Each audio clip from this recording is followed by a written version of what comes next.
முடிச்சீங்கன்னா அடடே பாவம் நல்ல மனுஷன் இவர் பேசி முடிக்கட்டும் அப்படி நான் விட்டுருவேனா? அதே நானும் சொல்றேன். நான் இதைத்தான் பேசணும், இதை பிடித்தான் பேச. எனக்கு நீ சட்டம் போடக்கூடாது. முடிவு நீங்க எதனால ஆரம்பிங்க, முடிவை நான் தான் பண்ணுவேன். அதுதான் இங்க நடக்கும். நடக்காதேமா, பகல் கனவு அது திறமை தான். நீ அதை பண்ணி காட்டு. சரிப்பா, எனக்கு பிரச்சனை இல்ல. என்ன சொல்றீங்கப்பா? நீ என்ன சொல்றப்ப ஒரு விஷயம் தொட்டா ஒரு விஷயம் நான் தொடுவேன், நீ வந்து கதை பேசுவ, திருப்பி நான் பேசக்கூடாது. நீங்க அப்படியே நிப்பாட்டிக்கிறீங்கன்னா அப்புறம் நீங்களுக்கு பதில் சொல்லத்தான் நீ வந்திருக்க. நீங்க எதுக்கு வந்திருக்கீங்க? உன் கேள்வி பதில் சொல்லுதா? நான் சொல்ல மாட்டேன் சொல்லலையே. நான் சொல்ல மாட்டேன் சொல்லலையே. அப்புறம் நீ உன் சௌரியத்தை நீ கதை சொல்லுவியா? ஞான சம்பந்தர் பிறந்த ஊரியது நான் சொல்றேன். என்ன கேக்குறது? நான் வச்சு பொறுச்சு அப்பா சொன்னா நீ அப்பா என்ன வேணா பேசு, அதை ஏத்துக்கிறேன். சரியா? சரியா சொல்லுமா? அப்புறம் மிரட்டுற மாதிரி என்ன பேசு? உனக்கு என்ன மிரட்ட பேசு? அப்படியே வச்சுக்க. இதுமே முடியாததுன்னு உனக்கு எதுவுமே கிடையாது. இறந்து போன உயிரே மீண்டும் வந்த கதையெல்லாம் இந்த உலகத்துல உண்டு. அப்படி கதை இருக்கலாம். ஆனா நேரா போய் எது உனக்கு தான் ஆர்வ கோளாறு இருக்காமா? ஏன் என்ன இல்ல இப்ப வரையும் பாக்குறேன் ஒரு விஷயம் நான் சொல்ல வந்தா நீ சொல்ல முழுசா சொல்ல வரதே இல்லையே. இவன் வாயை திறந்து ஒரு கதையும் சொல்லிட கூடாது அப்படின்னு மதுரையில நீ வண்டி ஏறும் போதே ஒரு எண்ணத்துல வந்த மாதிரி தெரியுது. நான் எதுவுமே இன்னும் பேசவே இல்ல. அதுக்கு தான் ஒரு விஷயம் என்னுடைய கருத்து ஒண்ணு பதிவு பண்ணேன். திருப்பி நீ ஒரு கருத்து பதிவு பண்ண பாத்தியா? முற்றத்தன் நாரத மகரிஷி நீங்க இதை சொல்லலாமான்னு ஒரு கருத்து பதிவு பண்ண. திருப்பி அதுக்கு எதிர்கருத்து ஒண்ணு சொல்லலாம்னு வரும்பொழுது ஊட புகுற. சரி பேசட்டும் அப்படின்னு நான் நிப்பாட்டிட்டேன். திரும்ப மாட்டேன். அது ஏன் ஆர்வ கோளாறு? இந்த இத்தனை ஆண்டுகளாயும் இன்னும் உனக்கு இந்த ஆர்வ கோளாறு போலனா என்ன செய்யறது? ஆர்வ கோளாறுன்றது அது வேற, இது என்னன்னா ஆர்வம்ன்றது வேற. இல்ல எதிராளி என்ன கருத்து சொல்ல வர்றானது காதுல வாங்கணும்ல. ஏங்க பேச விடாம அதே உன் குணம் மாறாதுன்னு எனக்கு இல்ல, எல்லாருக்கும் தெரியும். அப்படி இல்ல உன் குணத்தை மாத்துறதுக்கு நான் ஆளு கிடையாது. சரி இருங்க. ஆனா அதாவது இந்த சபையில நான் பேசுறத நீங்க தடுத்து நீங்க பேச வேண்டியது நீங்க சரியா பேசுங்க. நான் ஆர்வ கோளாறுனா நீங்க என்ன மறதி கோளாறா? அது ரெண்டு பேர்ல யாருடைய ஒரு குரலாச்சும் ஒரு மென்மையான பஞ்சாயத்தே இல்ல. ரெண்டுமே துரு பிடிச்ச தொண்டை. ஒரே இடத்துல ரெண்டு பேசுறோம்னா யாருக்கு ஒண்ணும் புரியாதுன்றதே என்னுடைய கருத்து. அதனால சொல்ல வர்றேன். விவரம் பேசலாம் தப்பு இல்ல. எனக்கு நீ ஏதாச்சும் விவரம் பேசி இப்படி அந்த எண்ணம்லாம் எனக்கு கிடையாது. எதை வேணா பேசு. நான் எப்படி எதை வேணா பேசலாம்ன்ற எண்ணத்துக்கு நான் வந்திருக்கணும். உன் கருத்து அத நீ எதை வேணா பேசு. ஆனா ஒரு கருத்து என்ன சொல்ல வர ரொம்ப நல்ல மனுஷன் மாதிரி பேசு. நான் நல்லவன் அல்ல, நான் அப்படி சொல்லவே வரலையே. அதான் கேட்டேன். நீ எந்த அளவு நான் நல்லவன் இல்ல. உனக்கெல்லாம் எந்த அளவு மண்மம் இருக்கோ, எந்த அளவு விஷம் உனக்கு இருக்கோ அதே அளவு நானும் விஷமா நாளுதேன். அதை நான் இருக்கல. ஆனா ஒரு மென்மையை ஆரம்பிப்போம் அப்படின்னு நினைக்க கூட நீ விட மாட்டீங்கம்மா. மென்மைக்கெல்லாம் என்னங்க வேலை? ஆனா இப்ப சொன்ன பாத்தியா, நான் வந்து உங்களை பேச விடாம தடுத்து நிப்பாட்டுறதுன்றது ஆர்வ கோளாறு கிடையாது. அதுவும் ஒரு வகையான சாமர்த்தியம். அப்ப அதை மீறி நீங்க பேச வேண்டியதை சரியா பேசுங்க. அது உங்க சாமர்த்தியம். தடைகளை உடைத்து வெளியில வரணும்ன்றிய. அதுதான் ரொம்ப பெரிய வேகத்தடை. இந்த வேகத்தடை உடைக்கிறதே நம்முடைய முழு குறிக்கோளே. என்ன பண்ணீங்க சொன்னீங்க? ஒரு உயிர் போயிருச்சு அப்படின்னா அது திரும்ப வராது அப்படின்றது சராசரி மனுஷனுடைய இது இயற்கையா இன்னைக்கு நடக்கக்கூடிய ஒரு விஷயம். அதனாலதான் புத்தர் சொன்னார்.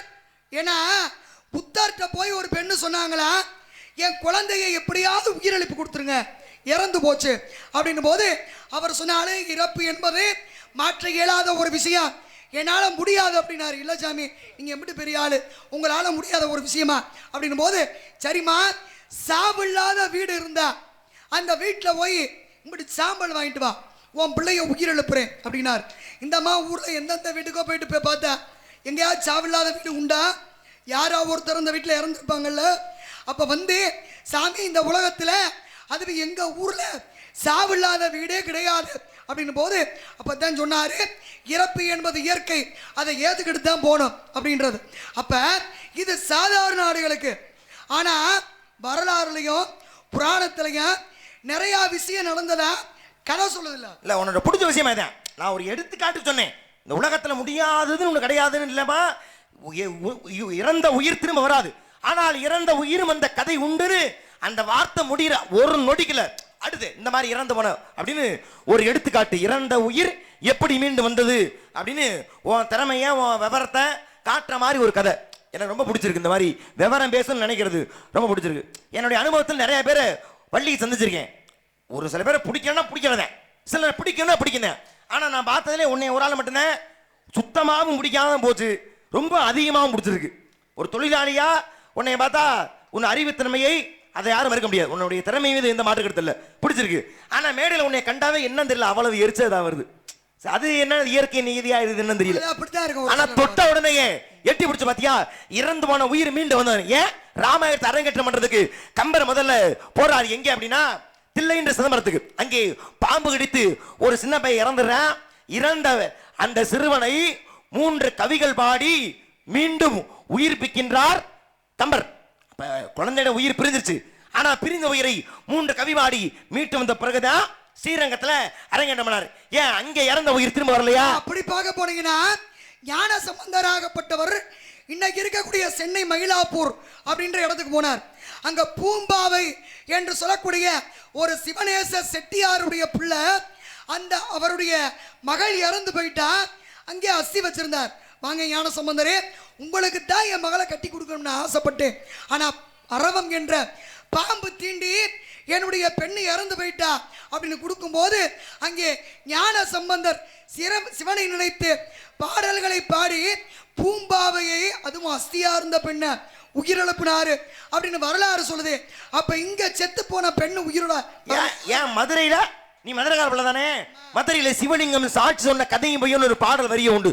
ஏன் அரதனகுப்தனுடைய தங்கச்சி மக ரத்னாவளி என்ற பெண்ணை அழைத்துக்கிட்டு வரும் பொழுது இவன் பாம்பு கடி செத்துறான். பாம்பு கடித்து இவர் இறந்த இவனை உயிர்ப்பிக்கணும்னா இனி இவனை கல்யாணம் பண்ணிக்கணுமான்னு வாக்கு கேட்கிறாரு ஞானசம்பந்த பெருமான். சரின்னு ஒத்துக்கிட்டாச்சு, கல்யாணம் பண்ணிக்கிறேன். இங்க வந்து பார்த்தா பிரச்சனை, நீ திருமணம் பண்ணதுக்கு யாரு சாட்சின்னு கேள்வி வருது. அதனால தான் திருப்புறம் பயம்ன்ற ஸ்தலத்தில் இருந்த அந்த சிவலிங்கம், வன்னி மரம், கிணறு 3 வந்து மதுரைக்கு சாட்சி எழுதிடான். அப்ப அரதனகுப்தே பாம்பு கடி செத்துட்டான். செத்து அவன் உயிர் மீண்டு வரலையா? இப்படி பார்க்க போனீங்கன்னா இன்னைக்கும் மதுரையிலே மீனாட்சி அம்மனுடைய ஆலயத்துல அந்த சொக்கர் சன்னதியை சுத்தி வரும்போது அந்த கிணறு, வன்னி மரம் எல்லாமே அடையாளத்துக்கு நீங்க சொன்ன கதையின்படி இன்றைக்கும் வைக்கப்பட்டிருக்கு. அப்படி பார்க்க போனீங்கன்னா சுந்தரமூர்த்தி நாயனார் இருக்காருல்ல, அவர் கூட ஒரு முறை அவிநாசி போகும்போது அங்க அந்த ஆத்துக்குள்ள இருந்த முதலை ஒரு சின்ன பையனை முழுங்கிருச்சு. முழுங்கின முதலைய மீண்டும் சுந்தரர் சிவனை நினைத்து பாடல் பாடி செத்து போன அந்த சின்ன பையனை உயிரோட எழுப்பினார்ல. இப்படியும் கதை உண்டு. ஏன் மகாபாரத கதையை கூட பார்பரி என்று சொல்லக்கூடிய அவன் 3 அம்புகளால மகாபாரத போரை வெற்றி கொள்வேன் வந்தான். ஆனா வந்து அவனால அதை செய்து காட்ட முடியல. எனக்கு கண்ணபுரமாத்தோட சூழ்ச்சியினால அவன் உயிர் பிரிக்கப்பட்டது. அவன் உயிர் பிரிந்தாலும் கூட பீமனுடைய வேண்டுகோளான இறந்த அவனுக்கு மீண்டும் உயிர் கொடுத்து மகாபாரத போரையே மொத்தமா பார்க்க வச்சானே. ஏன் அங்கே நடக்கலையா? அப்படி பார்க்க போனோம்னா சாதாரண ஒரு விஷயம், எல்லாத்துக்கும் தெரிஞ்ச விஷயம். சத்தியவான் உயிர் போயிருச்சு.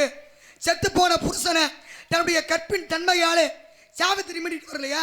அப்ப செத்தவங்களை பிழைக்க வச்சதா நிறைய கதை. நீங்க மணிமேகலை என்று சொல்லக்கூடிய காப்பீட்டில் கூட நீ என்னமா என்னது இல்ல இல்ல இப்படி சொன்னீங்க. அப்புறம் நான் திருப்பி அடுத்து சொல்லுவேன். திருப்பி 1000 கதை என்னன்னு சொல்ல முடியும்? அப்பூதி அடி ஆரம்பிச்சது நீ இல்ல. நான் ஒரு எடுத்துக்காட்டுக்கு உயிர் போனா திரும்பாதான் நான் திரும்பிய கதையை முன்னு சொன்ன ஒரு வார்த்தையை வச்சுக்கிட்டு நீ அடுக்குனிய. அப்புறம் நீங்க சொன்னீங்க, அப்புறம் நான் சொல்றேன். அப்ப நீ அடுக்குனா உன் வாயை பார்த்துக்கிட்டு அடடா வள்ளிநாயகம் அற்புதமா கதை பேசுறாங்க, நம்ம கதையை கேட்போம் அப்படின்னு கேட்டுக்கிட்டு இருக்கணுமா? அதுக்காக நீங்க பேசி முடிச்சீங்கன்னா அடடே பாவம் நல்ல மனுஷன் இவர் பேசி முடிக்கட்டும் அப்படி நான் விட்டுருவேனா? அதே நானும் சொல்றேன். நான் இதைத்தான் பேசணும், இதை பிடித்தான் பேச. எனக்கு நீ சட்டம் போடக்கூடாது. முடிவு நீங்க எதனால ஆரம்பிங்க, முடிவை நான் தான் பண்ணுவேன். அதுதான் இங்க நடக்கும். நடக்காதேமா. பகல் கனவு வேணா நீங்க கண்டுக்கலாம், முடிவை நம்ம எழுதி போடலான்னு நீ ஒருவேளை கனவு கண்டுனா முடிச்சுக்க. வாழ்க்கையில எப்போது நடக்க போறது இல்ல. இன்னைக்கு வரைக்கும் பாக்குறீங்க நான் என்ன சொல்றேனா, நான் சொல்றதை மட்டும் தானே செய்யறேன். அப்படியா? செய்யாதது எதையும் நான் சொல்றேனா? அத நான் பார்க்கலையே. இல்லையே, நான் நேத்து நடந்து முடிஞ்சிருச்சு. உலகத்துல மாற்றம் ஒன்றுதே மாறாத ஒண்ணு. நேத்து நடக்கலன்றதுக்காக நாளைக்கு நடக்காதுன்னு நீ திமிர் கொண்டு ஆடாத. அத நாளைக்கு நடக்க விடாம வச்சுக்கிறது நம்மளுடைய சாமர்த்தியம், நம்ம திறமை. அது திறமை தான். நீ அதை பண்ணி காட்டு. சரிப்பா, எனக்கு பிரச்சனை இல்ல. என்ன சொல்றீங்கப்பா? நீ என்ன சொல்றப்ப ஒரு விஷயம் தொட்டா ஒரு விஷயம் நான் தொடுவா, நீ வந்து கதை பேசுவா, திருப்பி நான் பேசக்கூடாது நீங்க அப்படியே நிப்பாட்டிக்கிறீங்கன்னா அப்புறம் நீ கதை சொல்றப்ப மட்டும் இனிச்சுச்சு. செத்து போனவங்க நிறைய பேர் பிழைக்க வச்சதா கதை உண்டு. சரி, இப்ப சொக்கரை பத்தி சொன்னீங்க. சொக்கராகப்பட்ட சிவனை வணங்கியவங்களை என்ன பெருமையா சொல்றான்? குறண்ட சிவபெருமானையா சிவனை வணங்கியவர்கள் சைவர்கள் சொல்றோம். சைவர்கள்னா அவங்க எத்தனை பேர் பெருமை? அது சைவத்துக்கு பெருமை சேர்த்தவங்க 63 நாயன்மார்கள் உண்டு. 63 பேர். சரி, அதுல சிறப்பான ஆளுங்க 4 பேர். அப்பர், சுந்தரர், மாணிக்க வாசகர், திருஞான சம்பந்தர். என்னன்னு சொல்லுவோம்? என்னன்னு சொல்லுவோம்? சைவ சமய குறவர்கள். சமய குறவர்கள். மத்த எல்லாரும் ஒரு சில சம்பவத்தை பண்ணி பேர் வாங்கினவங்க. ஆனா இந்த 4 பேரும் ஒவ்வொரு ஆலயமாக சென்று அந்த சமயத்தின் பெருமையை உலகரே செய்ததால அவர்களை சமய குறவர்கள் சொல்றோம். சரி, நான் கேக்குறேன் உங்கள, அப்பர்னா யாரு? அது திருநாவுக்கரசர் குறிக்கும். திருநாவுக்கரசர் பிறந்த ஊர் எது? ஞான சம்பந்தர் பிறந்த ஊர் எது? சுந்தரர் பிறந்த ஊர் எது? இன்னும் நல்ல கேள்வி. சமய குறவர்கள்னு தொட்டுட்டு அவங்க பிறந்த ஊர் எது? அப்ப ஒரு மேலோட்டமா இறங்கிட்டு திருப்பி உள்ள நீ குதிக்கிற, அப்படிதானே வள்ளி நாயகம்? இப்ப நீங்க கேட்கறதுக்கு எனக்கு ஒரு சம்பந்தம் இல்ல, கதைப்படி. ஏன்னா நெத்தியில நான் போட்டுருக்குது ராமா, ஆனா அவங்க என்ன நெத்தியில போட்டாங்களோ அதைத்தான் நீ போட்டு வந்து நிக்கிற, அப்படிதானே? அப்ப நியாயமா அதற்கான முழு பொறுப்பு வாண்டதா இருக்கு. சம்பந்தம் இல்ல. இப்ப நான் முன்னாடி சொன்ன மாதிரி மத்த எல்லாருமே ஒரு சம்பவம். இப்ப மனைவியை விட்டு கொடுத்து பெருமை சேர்த்தாரு இயற்பைய நாயனார், பிள்ளைக்கறி கொடுத்தாரு சிறு தொண்டனார், இப்படி எல்லாருமே ஒரு சில கதையை வச்சு பேர் வாங்கினவங்க. நான் முன்னாடி சொன்ன மாதிரி இவங்க 4 பேரும் ஒவ்வொரு ஆணையமா போய் பாடல் பாடினவங்க. ஒத்துக்கிறியா? என்ன பாடல் பாடினாங்க? என்ன பண்ணாங்க? தேவாரம் பண்ணாங்க. வேற தேவாரம்னா இறைவரை பற்றி பாடக்கூடிய. நான் அதையெல்லாம் கேட்கல. பாடல் பற்ற இந்த 4 பேருமே பாடின தேவாரம் தானா? இல்ல இல்ல இல்ல. வேற மாணிக்க வாசகர் பாடினது திருவாசகம்.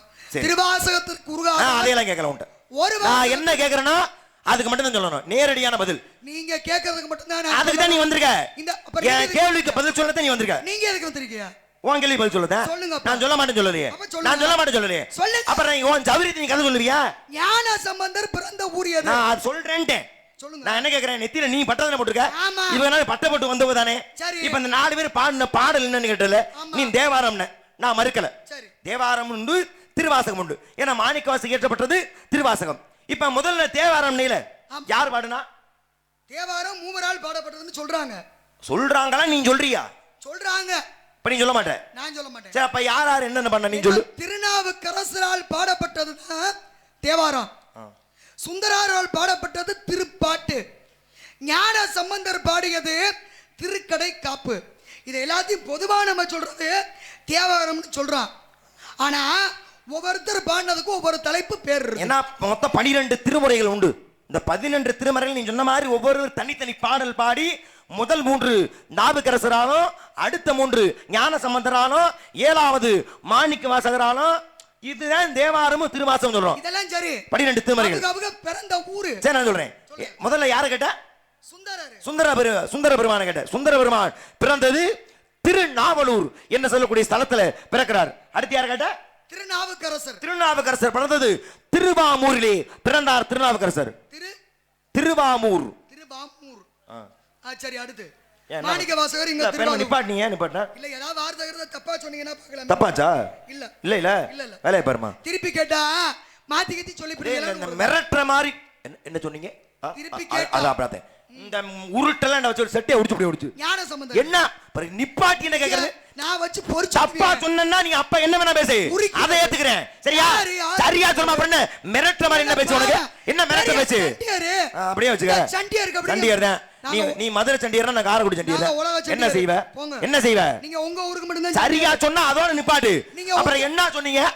உங்க ஊருக்கு மட்டும் நீங்க சண்டியர். இல்ல பாரு, எல்லா ஊருக்கும் நாங்க சண்டியர். இப்ப சுந்தரர் சொல்லிட்டல. ஆமா.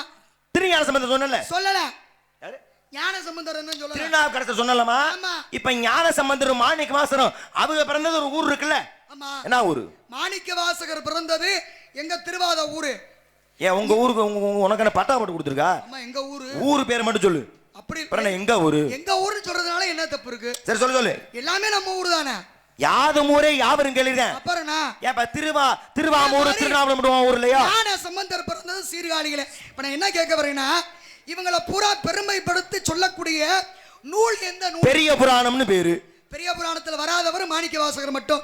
அது வேற கதை. இப்ப நான் என்ன கேட்கிறேன்னா, இந்த 63 பேருடைய கதையை சொல்லக்கூடியது திருத்தொண்டர் புராணம் அல்லது திருத்தொண்டர் தொகை என்று சொல்லக்கூடிய பெரிய புராணம். அதுக்கு 13ஆம் திருமுறை. என்ன ஏற்கனவே சொன்ன மாதிரி மொத்தம் 12 திருமுறைகள் எழுதுனது நிறைய பேர் எழுதியிருக்காங்க.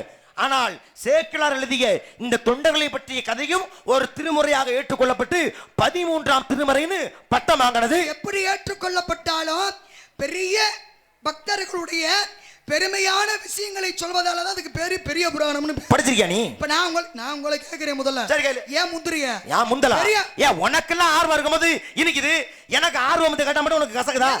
ஒரு ஆர்வம் இருக்கிறதுலயுமா போட்டி பேசுறதுல. சரி, நான் படிச்சிருக்கேன். நீ படிச்சிருக்கீல? நான் படிச்சிருக்கேன். படிக்காம பேசுறேன். சரி, நான் படிச்சிருக்கேன். சரி, பெரிய புராணம் இருக்கு. பெரிய புராணத்துல எல்லா சிவனடியார்களும் ஒற்றுமையாகத்தானே இறைவனை வழிபட்டாங்க. யாரை கேக்குற? எல்லா சிவனடியாரும் எல்லாருமே யார ஏமா ஒரு புள்ளியில இணைய இப்ப ஒருத்தர் யாருன்னு தெரியாது. சரி. இவருக்கு அவரை தெரியாது, அவருக்கு இவரை தெரியாது. ஆனாலும் கூட எல்லாருமே யாரை பணிந்தார்கள்? சிவனை தானே பணிந்தாங்க. அப்ப சிவனை பணிந்தார்கள் ஒரு புள்ளியில எல்லாரும் ஒத்துமையா தான் இருந்தாங்க. அவங்க காலகட்டாயத்துல அவங்க ஒற்றுமையா தானே வழிபட்டாங்க. ஆமா. ஆனா இந்த சிவனடியாரால நான் பொழைக்கிறோம்னா ஏன் உயிரே வேணாம் அப்படின்னு சொன்ன இன்னொரு சிவனடியார் யார்? சிவஅடியார். அதாவது பெருமாளை வணங்கக்கூடியவரா? பெருமாள் இல்லங்க. ஏமா எதை பத்தி பேசிக்கிட்டு? கேள்வி நியாயமா கேளு. என்ன முன்னாடி பெருமாளை வணங்கக்கூடியவரும் சிவன் வணங்கக்கூடிய ஒத்துமை இருக்காது. ரெண்டு பேருமே போட்டி இருந்துட்டு தான் இருக்கும். அத பத்தி இப்ப பேசல. நீங்க சொல்றது சிவனை பத்தி தானே. வைணவத்தை பத்தியோ சைவத்தை பத்தியோ இப்ப பேசல. நான் பேசுறது பெரிய புராணத்தை பத்தி. பெரிய புராணத்துல அத்தனை பேர் சிவனை கும்பிடுறவங்க. ஆனா அந்த சிவனை கும்பிடுற ஒருத்தரால எனக்கு உயிர் வரும்னா இந்த உயிர் வேணாம் அப்படின்னு சொன்னது யாரு? அதாவது அவர் சமயத்தை சேர்ந்தவரே வா. எனக்கு கேள்வியை புரிஞ்சுக்கணும். நான் பாட்டுக்கு ஒரு கோபத்துல நீங்க கேட்டுட்டேன்னு நான் ஒரு நினைப்புல ஒரு பதில் சொல்லி திரும்ப அது ஏத்துக்காதனால தப்பா போயிடும். உன்னுடைய கூற்றுப்படி ஒரே சமயமா இருந்து ரெண்டு பேருமே சிவனை கும்பிட்டு சிவ பக்தர்களாக இருந்தாலும் கூட இவர் கொடுக்கிற உயிர் எனக்கு வேணாம் அப்படின்னு வெறுத்து துச்சமா மதிச்சாரு யாரு? அப்படியா? அப்படிதான். சரி, இது பெரிய புராணத்துல இருக்கேமா? அப்புறம் பெரிய புராணத்துல இருக்கா? பெரிய புராணத்தை பத்தி தானே பேசுறேன். என்ன சிரிப்பு? நீ பெரிய புராணம் படிச்சிருக்கியா? அப்புறம் படிக்காம கேள்வி கேக்குறேன். இப்ப ஒவ்வொரு நாயன்மார்களுமே ஒவ்வொரு சிறப்பு செய்ததை இடம் பெற்றார்கள். யாருக்கு திறமை இல்லாதவர் கிடையாது. உண்மையான பக்தியை காட்டினார். ஏன் கண்ணப்ப நாயனார் கூட வாயில் உமிழ் நீரை சிவலிங்கத்து மேல விட்டார். மத்த யாரும் பண்ணி தான் சிவன் எரிச்சிருப்பாரு. ஆனால் உண்மையான பக்தியை காட்டியதால அவர் சும்மா விட்டார். இது மாதிரி உண்மையான பக்தியை ஒருத்தர் காட்டினார். இரவுல தூங்கியாச்சு, அட மழை பெய்யுது, சிவனுடைய சாப்பாடு கேட்கிறாரு. வேற வழி இல்லாம அன்று விதைத்த நெல்ல அரிச்சு கொண்டு வந்து சிவ அடியாருக்கு அமுதிட்டார். ஆமா, இளையான்குடியிலே பிறந்த இருமா மாரநாயனார். அப்பா பெரிய விளக்கம் சொல்லிவிட்ட. இது என் கேள்வியே இல்லையே. அதானே கேட்டீங்கப்பா. நான் உன்னை கேட்டேனா? இருமா, நான் நிப்பாட்டுனா அப்புறம் வாயை தொற. நான் நிப்பாடவே இல்லை. என்னால கொஞ்ச நேரம்ல பேசாம இருக்க முடியாது. அது தெரியும் எனக்கு. பேசாம தர்த்திரியம் முடிச்ச மாதிரி இடையில புகுந்து பேசக்கூடாது. அது எனக்கு பிடிக்காது. என்ன அர்த்தம்? பொம்பளை எதிர்த்து பேசக்கூடாது. யாரு? பொம்பளைக்கு தான் வாயாடின்னு பேரு. எதிர்த்து பேசதான் வந்திருக்கேன். அப்ப நீ எதுக்கு வந்திருக்க? நீ ஈல் போட வந்திருக்க? என் பேச்சு எதிர்த்து பேச வந்திருக்க? நீ எதிர்த்து இங்க பாரு, எதிர்த்து உன்னை பேசணும்னு சொல்லல. என் கேள்வி இதுன்னு நினைக்கிறியா? பாவம் யாருக்கு தெரியாது. இளங்குடி மாற நாயனார் விதத்தை நெல்ல கைக்குத்தல் அரிசி அமர்த்தி சமைச்சு போட்டது. அது எடுத்துக்காட்டு. என் கேள்வி அது கிடையாது. சரியா? இது இல்ல, வேற கேள்வி. என்ன முந்திக்கிட்டு வர்ற? என்ன ஐயோ நமக்கு சாதாரண கேள்வியா இருக்குன்னு. என் கேள்வி அது கிடையாது. எப்படி இளையான்குடி மாற நாயனார் அன்று விதைத்த நெல்ல அரிச்சு கொண்டு வந்து சிவனுக்கு அமுது படைத்தாரோ, அதுபோல ஒரு மிகச்சிறந்த நாயனார் மாவு. என்ன மாவு? உளுந்து மாவு. சாதாரண உளுந்து மாவையே உளுந்தங்களியாக கிண்டி ஈசனுக்கு படைத்து சிறப்பு கொடுத்தார். இதே 63 நாயன்மார்ல யார்? சிவனுக்கு களி கிண்டி கொடுத்தாரா? உளுந்துல கிண்டனா அது உளுந்தங்களி தான். வேற என்ன பேர் வருமா? களியில வெந்தய களி இருக்கு. எந்த தானியத்துலனாலும் களி செய்யலாம். நான் அத சொல்லது தானியத்துல. நான் உளுந்துன்னு சொல்லிட்டேன்ல. களி கிண்டி கொடுத்திருக்காரு. ஆமா, அதான் சிவனுக்கு களி கிண்டி கொடுத்தவரா? அப்ப விதைத்த நெல்லுனா தப்பிக்கிட்டு மாறனான பதில் சொன்ன. ஏன் இப்ப கேட்டதுக்கு அப்புறம் அவ அதுலயா அது சிவனுக்கு கிண்டி கொடுத்தாரா? ஏன் இப்படி தயக்கம்? அதெல்லாம் ஒண்ணும் இல்லையா? இல்ல இல்ல, அதெல்லாம் பட்டுன்னு அடிச்சு விட்டுருவோம். அடிக்கிற மாதிரி தெரியலையே. ஏன்னா சிதம்பரத்துல நடந்த கதை. சேந்தனார் அப்படின்னு ஒருத்தர் அடிச்சிட்டமா தானே? அந்த சேந்தனார் என்று சொல்லக்கூடியவர் சிதம்பரத்துல பிறந்தார். சிதம்பரத்துல இருந்தார். சரி, சிதம்பரத்துல இருந்தார். பிறந்த ஒரே சேந்தனார் ஆகப்பட்டவர் என்ன பண்றார் அப்படின்னா, சிவனடியார்கள் யாரு எதை கேட்டாலும் இல்லைன்னு மறுக்க மாட்டார். அப்படி மறுக்காமல் தரக்கூடிய வல்லமை படைத்தவரே அவரிடத்திலே அன்னைக்கு ஒரு சிவனடியார் வந்தார். வந்த சிவனடியாரிடத்திலே என்ன வேணும் அப்படின்னு போது பசிக்குது அப்படின்னார். வீட்டில் ஒன்றும் இல்லை, கொஞ்சம் சிறிதளவு தானிய மாவு இருந்தது. அவர்கிட்ட இல்லை அப்படின்னு மறுக்க முடியாம அந்த மாவை வச்சு களி கிண்டி கொடுத்தார். அப்படி களி கிண்டி கொடுத்து வாங்கி சாப்பிட்டு மிச்சம் இருந்த களியும் கொண்டுட்டு போனார் வந்த சிவனடியார். காலையில் அங்கே சிதம்பரத்திலே ஆலயத்தை திறந்து பார்க்கும் போது அந்த ஆலயத்திலே சாமிக்கு பக்கத்தில் களி சிந்தி கிடந்துச்சான். என்னன்னு புரியல அவருக்கு. அப்ப புரியாம அர்ச்சகர்கள் மன்னரிடம் தெரிவிக்கும் போது மன்னருடைய கனவிலே சிவன் வந்து சொன்னாரு, அவர் தான் சேந்தனாரு. அந்த சேந்தனார் கள்ளி கிண்டி கொடுத்த நாளைத்தான் இன்னைக்கு மார்கழி மாதத்திலே திருவாதிரை அப்படின்னு சொல்றோம்.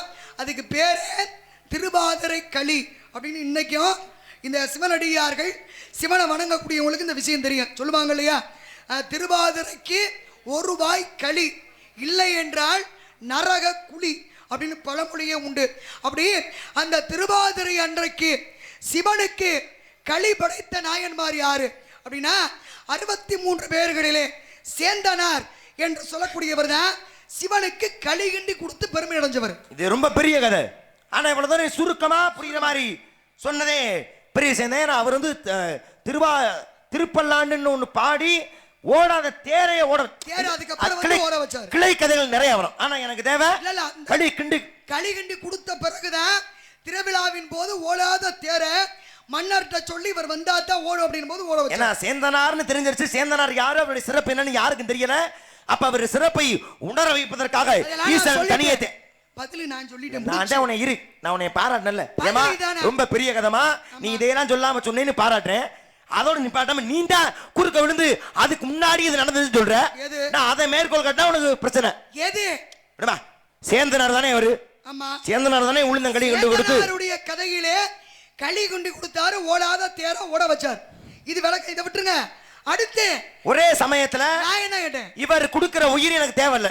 நீ ஒரு உயிர் எனக்கு கொடுத்தேனா அந்த உயிர் எனக்கு வேணாம். நானே கழுத்து அறுத்து நானும் செத்துருவேன். மனசார சொல்ற மாதிரி சொல்றாரு. மனசுல தான் சொல்றேன். அப்படி கதையில பேரை கேட்டா வெறுப்பு, பார்த்தா என்ன வெறுப்பு. அப்ப அவர் பேரை கேட்டாவே அவருக்கு மிகப்பெரிய ஒரு எண்ணம். 2 பேருமே சிவ அடியார் தான். சுந்தரரும் அடியார் தான், இவரும் அடியார் தான். ஆனா ஏன் இவர் மேல இவ்வளவு கோபம்னா, சுந்தரருடைய முதல் மனைவி பறவை நாச்சியார், 2வது மனைவி சங்கிலி நாச்சியார். இப்ப முதல் மனைவிக்கு தெரியாம 2வது கல்யாணம் பண்ணிட்டார். சூழ்ச்சியின் காரணமாக திரும்பவும் கண்ணு குருடாயிருது. மீண்டும் தன் முதல் மனைவி தேடி வர்றாரு. வந்தா முதல் மனைவி பறவை நாச்சியார் கடும் கோபத்தில் இருக்கா. அப்ப கடும் கோபத்தில் இருக்கவரை எப்படி சமாதானப்படுத்துன்னு தெரியல. தெரியாம என்ன பண்ணாராம், எம்பெருமான் சிவபெருமானையே தூது அனுப்புறார். போய் எனக்கா நீ தூது போய் சமாதானப்படுத்துமான்னு. சிவன் போனாரு, தூது போனாரு, சமாதானப்படுத்தினாரு, சேர்த்து வச்சார். இந்த விஷயத்தை கேள்விப்படுறாரு இவர். மிகப்பெரிய கோபம். ஏன்னா சிவபெருமான் எவ்வளவு பெரிய ஆளு, அவரை பார்க்கறதுக்கு எல்லாம் தவம் நடத்திருக்கான். ஆனா அப்படிப்பட்ட சிவபெருமான போய் இவன் தூது விடுறானே, இவனை கண்டாலே எனக்கு மிகப்பெரிய பாவம் அப்படின்னு அவர் முகத்திலே முழிக்க மாட்டேன்னு சொல்லி கோபமா இருக்காரு இவர். இந்த விஷயம் தெரியுது யாருக்கு, சுந்தரருக்கு. மன வருத்தம், செஞ்ச தப்புக்கு பிராய்ச்சிது நினைக்கிறார். ஆனா இந்த சமயத்துல தான் எம்பெருமான் சிவபெருமான் அந்த நாயன்மாருக்கு வயிற்றிலே சூளை நோயின்னு ஒரு நோயை கொடுக்கிறார். இந்த சூளை நோயின் தன்மையை தாங்க முடியல. இதை யார் தீர்த்து வைக்க முடியும்னா சுந்தரர் தான். அப்ப அசரியா சொல்றாரு, உன் நோயை தீர்ப்பதற்கு சுந்தரன் வருகின்றான் அப்படின்னு சொல்றாரு எம்பெருமான் சிவபெருமான். அப்ப இந்த சுந்தரன் கொடுக்கிற உயிர்ல தான் நம்ம உயிர் வாழணுமா, அப்படிப்பட்ட உயிரை வேணாம்னு கத்தியை எடுத்தா, வயிற்ற கிழிச்சா, வயிற்று வலியொழிச்சது, அவன் உசுரும் போயிருச்சு. இப்ப சுந்தரர் வர்றாரு. ஏமா மாமா, உன்னுடைய கணவனுடைய உயிரை மீட்டு கொடுக்க வந்திருக்கேன், அந்த வலியை போக்க வந்திருக்கேன். சுந்தரர் கேட்கிறாரு. ஆனா உள்ள போய் பார்த்தா குடல் சரிந்து இறந்து கிடக்கிறார். நம்மளால ஒரு உயிர் போயிருச்சு என்று எண்ணிய சுந்தரர் அவரும் தன் உயிரை மாய்த்து கொள்ளலாம் அப்படின்னு நினைக்கும் பொழுது சிவன் காட்சி கொடுத்து இருவருக்குமே உயிரை மீட்டு கொடுத்தாரா சிவபெருமான். அப்ப இவர் கொடுக்கிற உயிர் எனக்கு வேணாம் என்று சொல்லி கத்திய வச்சு தான் வயிற்று கிழித்துக் கொண்டு இறந்தவர் சுந்தரர் மீது கொண்ட கோபத்தினால அவர் பேரு ஏயர்கோன் கழிக்காம நாயனார் என்று சொல்லக்கூடிய 63 நாயன்மார்கள்ல ஒரு நாயன்மார். போதுமா? ஏர்கோன் கழிக்காம நாயனார் கதை சரிதான், பேரும் சரிதான். பேரையாவது மாத்தி சொல்லுவீங்க பார்த்தேன். கோயிலுக்கெல்லாம் போயிருக்கீங்க? சிவன் கோயிலுக்கெல்லாம் அங்கதான் போவேன். பொதுவாக ஏன் மற்ற பெருமாள் கோயிலாம் பிடிக்காதா உங்களுக்கு? பிடிக்காதுன்னு ரொம்ப பிடிச்ச கோயிலுக்கு தானே போக முடியும். ஒரு சிவ ஆலயம் அப்படின்னா அங்கே எல்லா விதமான தன்மையும் சிறப்பு நிறைந்ததுனால ஒரு ஆலயமா இருக்கும். அது சிவன் கோயில் என்னவா பொதுவா ஒரு கோயிலை எடுத்துக்க. எல்லா ஆலயங்களுடைய அமைப்பு அதானா? ஆனாப்பா எப்படிங்க எல்லா ஆலயங்களுடைய அமைப்பு இறைவனை எப்படி வடிக்கணுமோ அப்படித்தானே இருக்கும். ஆமா, ஒரு இறைவனை, ஒரு ஸ்தலத்துக்கான இறைவனை இப்படித்தான் வணங்கணும் அப்படின்னு அந்த ஆலயத்துக்கு ஒரு சிறப்பு இருக்கும். அந்த ஊருக்கு அதை விட ஒரு சிறப்பு கிடைக்கும். இதான உலக இயல்பு. ஆனா ஒரு ஆலயத்தை ஒரு ஊர்ல ஒரு மிகப்பெரிய அதிசயம் வள்ளி நாயகம். 1 இல்ல 2 இல்ல 5 அதிசயம் பாருங்க. ஒரு அதிசயம் இருந்தாலே அது மிகப்பெரிய விஷயமாக பார்க்கப்படும். ஆனா மொத்தமா 5 அதிசயம். உனக்கு அதிசயம் புரியல? சொல்லுங்க. ஒரு மரம் இருக்குன்னு வச்சுக்கோமே, ஒரு பனை மரம் இருக்குன்னு வச்சுக்கோ, அது 100 ஆண்டுகளை கடந்து வாழ வாய்ப்பு இருக்கா? ஒரு யதார்த்தமா ஒரு சாதாரண ஒரு பனை மரம். சாதாரண மரம்னா அதனுடைய வகை உண்டு. 100 ஆண்டுகளை கடந்து தனக்குத்தானே பூச்சூட்டி மாளும். அவ்வளவுதான். மாலும்ல? ஆமா. ஆனா அப்படி இல்ல, 100 ஆண்டுகள் கடந்தும் மாளாத மரத்தை உள்ளடக்கியது. ஒரு புளிய கொட்டா இருக்கு, அதை நீ விதைக்கிற, அது மீண்டும் மரமா உயிர் பெறுமா? மரம் வரணும்ல, புளிய மரம். ஆனா வராது. இதெல்லாம் ஒரு எடுத்துக்காட்டு தானே. இது மாதிரி மொத்தமா 5 அதிசயங்களை கொண்ட ஒரு ஸ்தலம், ஒரு ஊர், ஒரு கோயில் வச்சுக்க. இந்த 5 அதிசயமே ஒரு ஆலயத்திற்கு உண்டு. அதாவது 100 வருடங்களை கடந்தாலும் பனைமரம் இறக்காது. சாகாதன்னு இறக்கலாம் ஒரு அர்த்தம் தானே. புளிய மரத்தோட கொட்டைய போட்டா இப்படி இந்த செந்தமிழ்ல செப்பிதான் உண்ட கேள்வி. கேள்வி புரிஞ்சல? பதிவு செய்யறேன். என்ன பதிவு பண்ற? இது மாதிரி 5 அது நான் கேட்டதே பதிவு பண்ணிருக்க முடியும். இந்த வித்தியாசங்கள், இந்த ஆச்சரியம் மாதிரியே 5 அதிசயங்களை கொண்ட ஒரு ஸ்தலம், ஒரு கோயில் எங்க? சரி, ஒரு சிலை இருக்கு.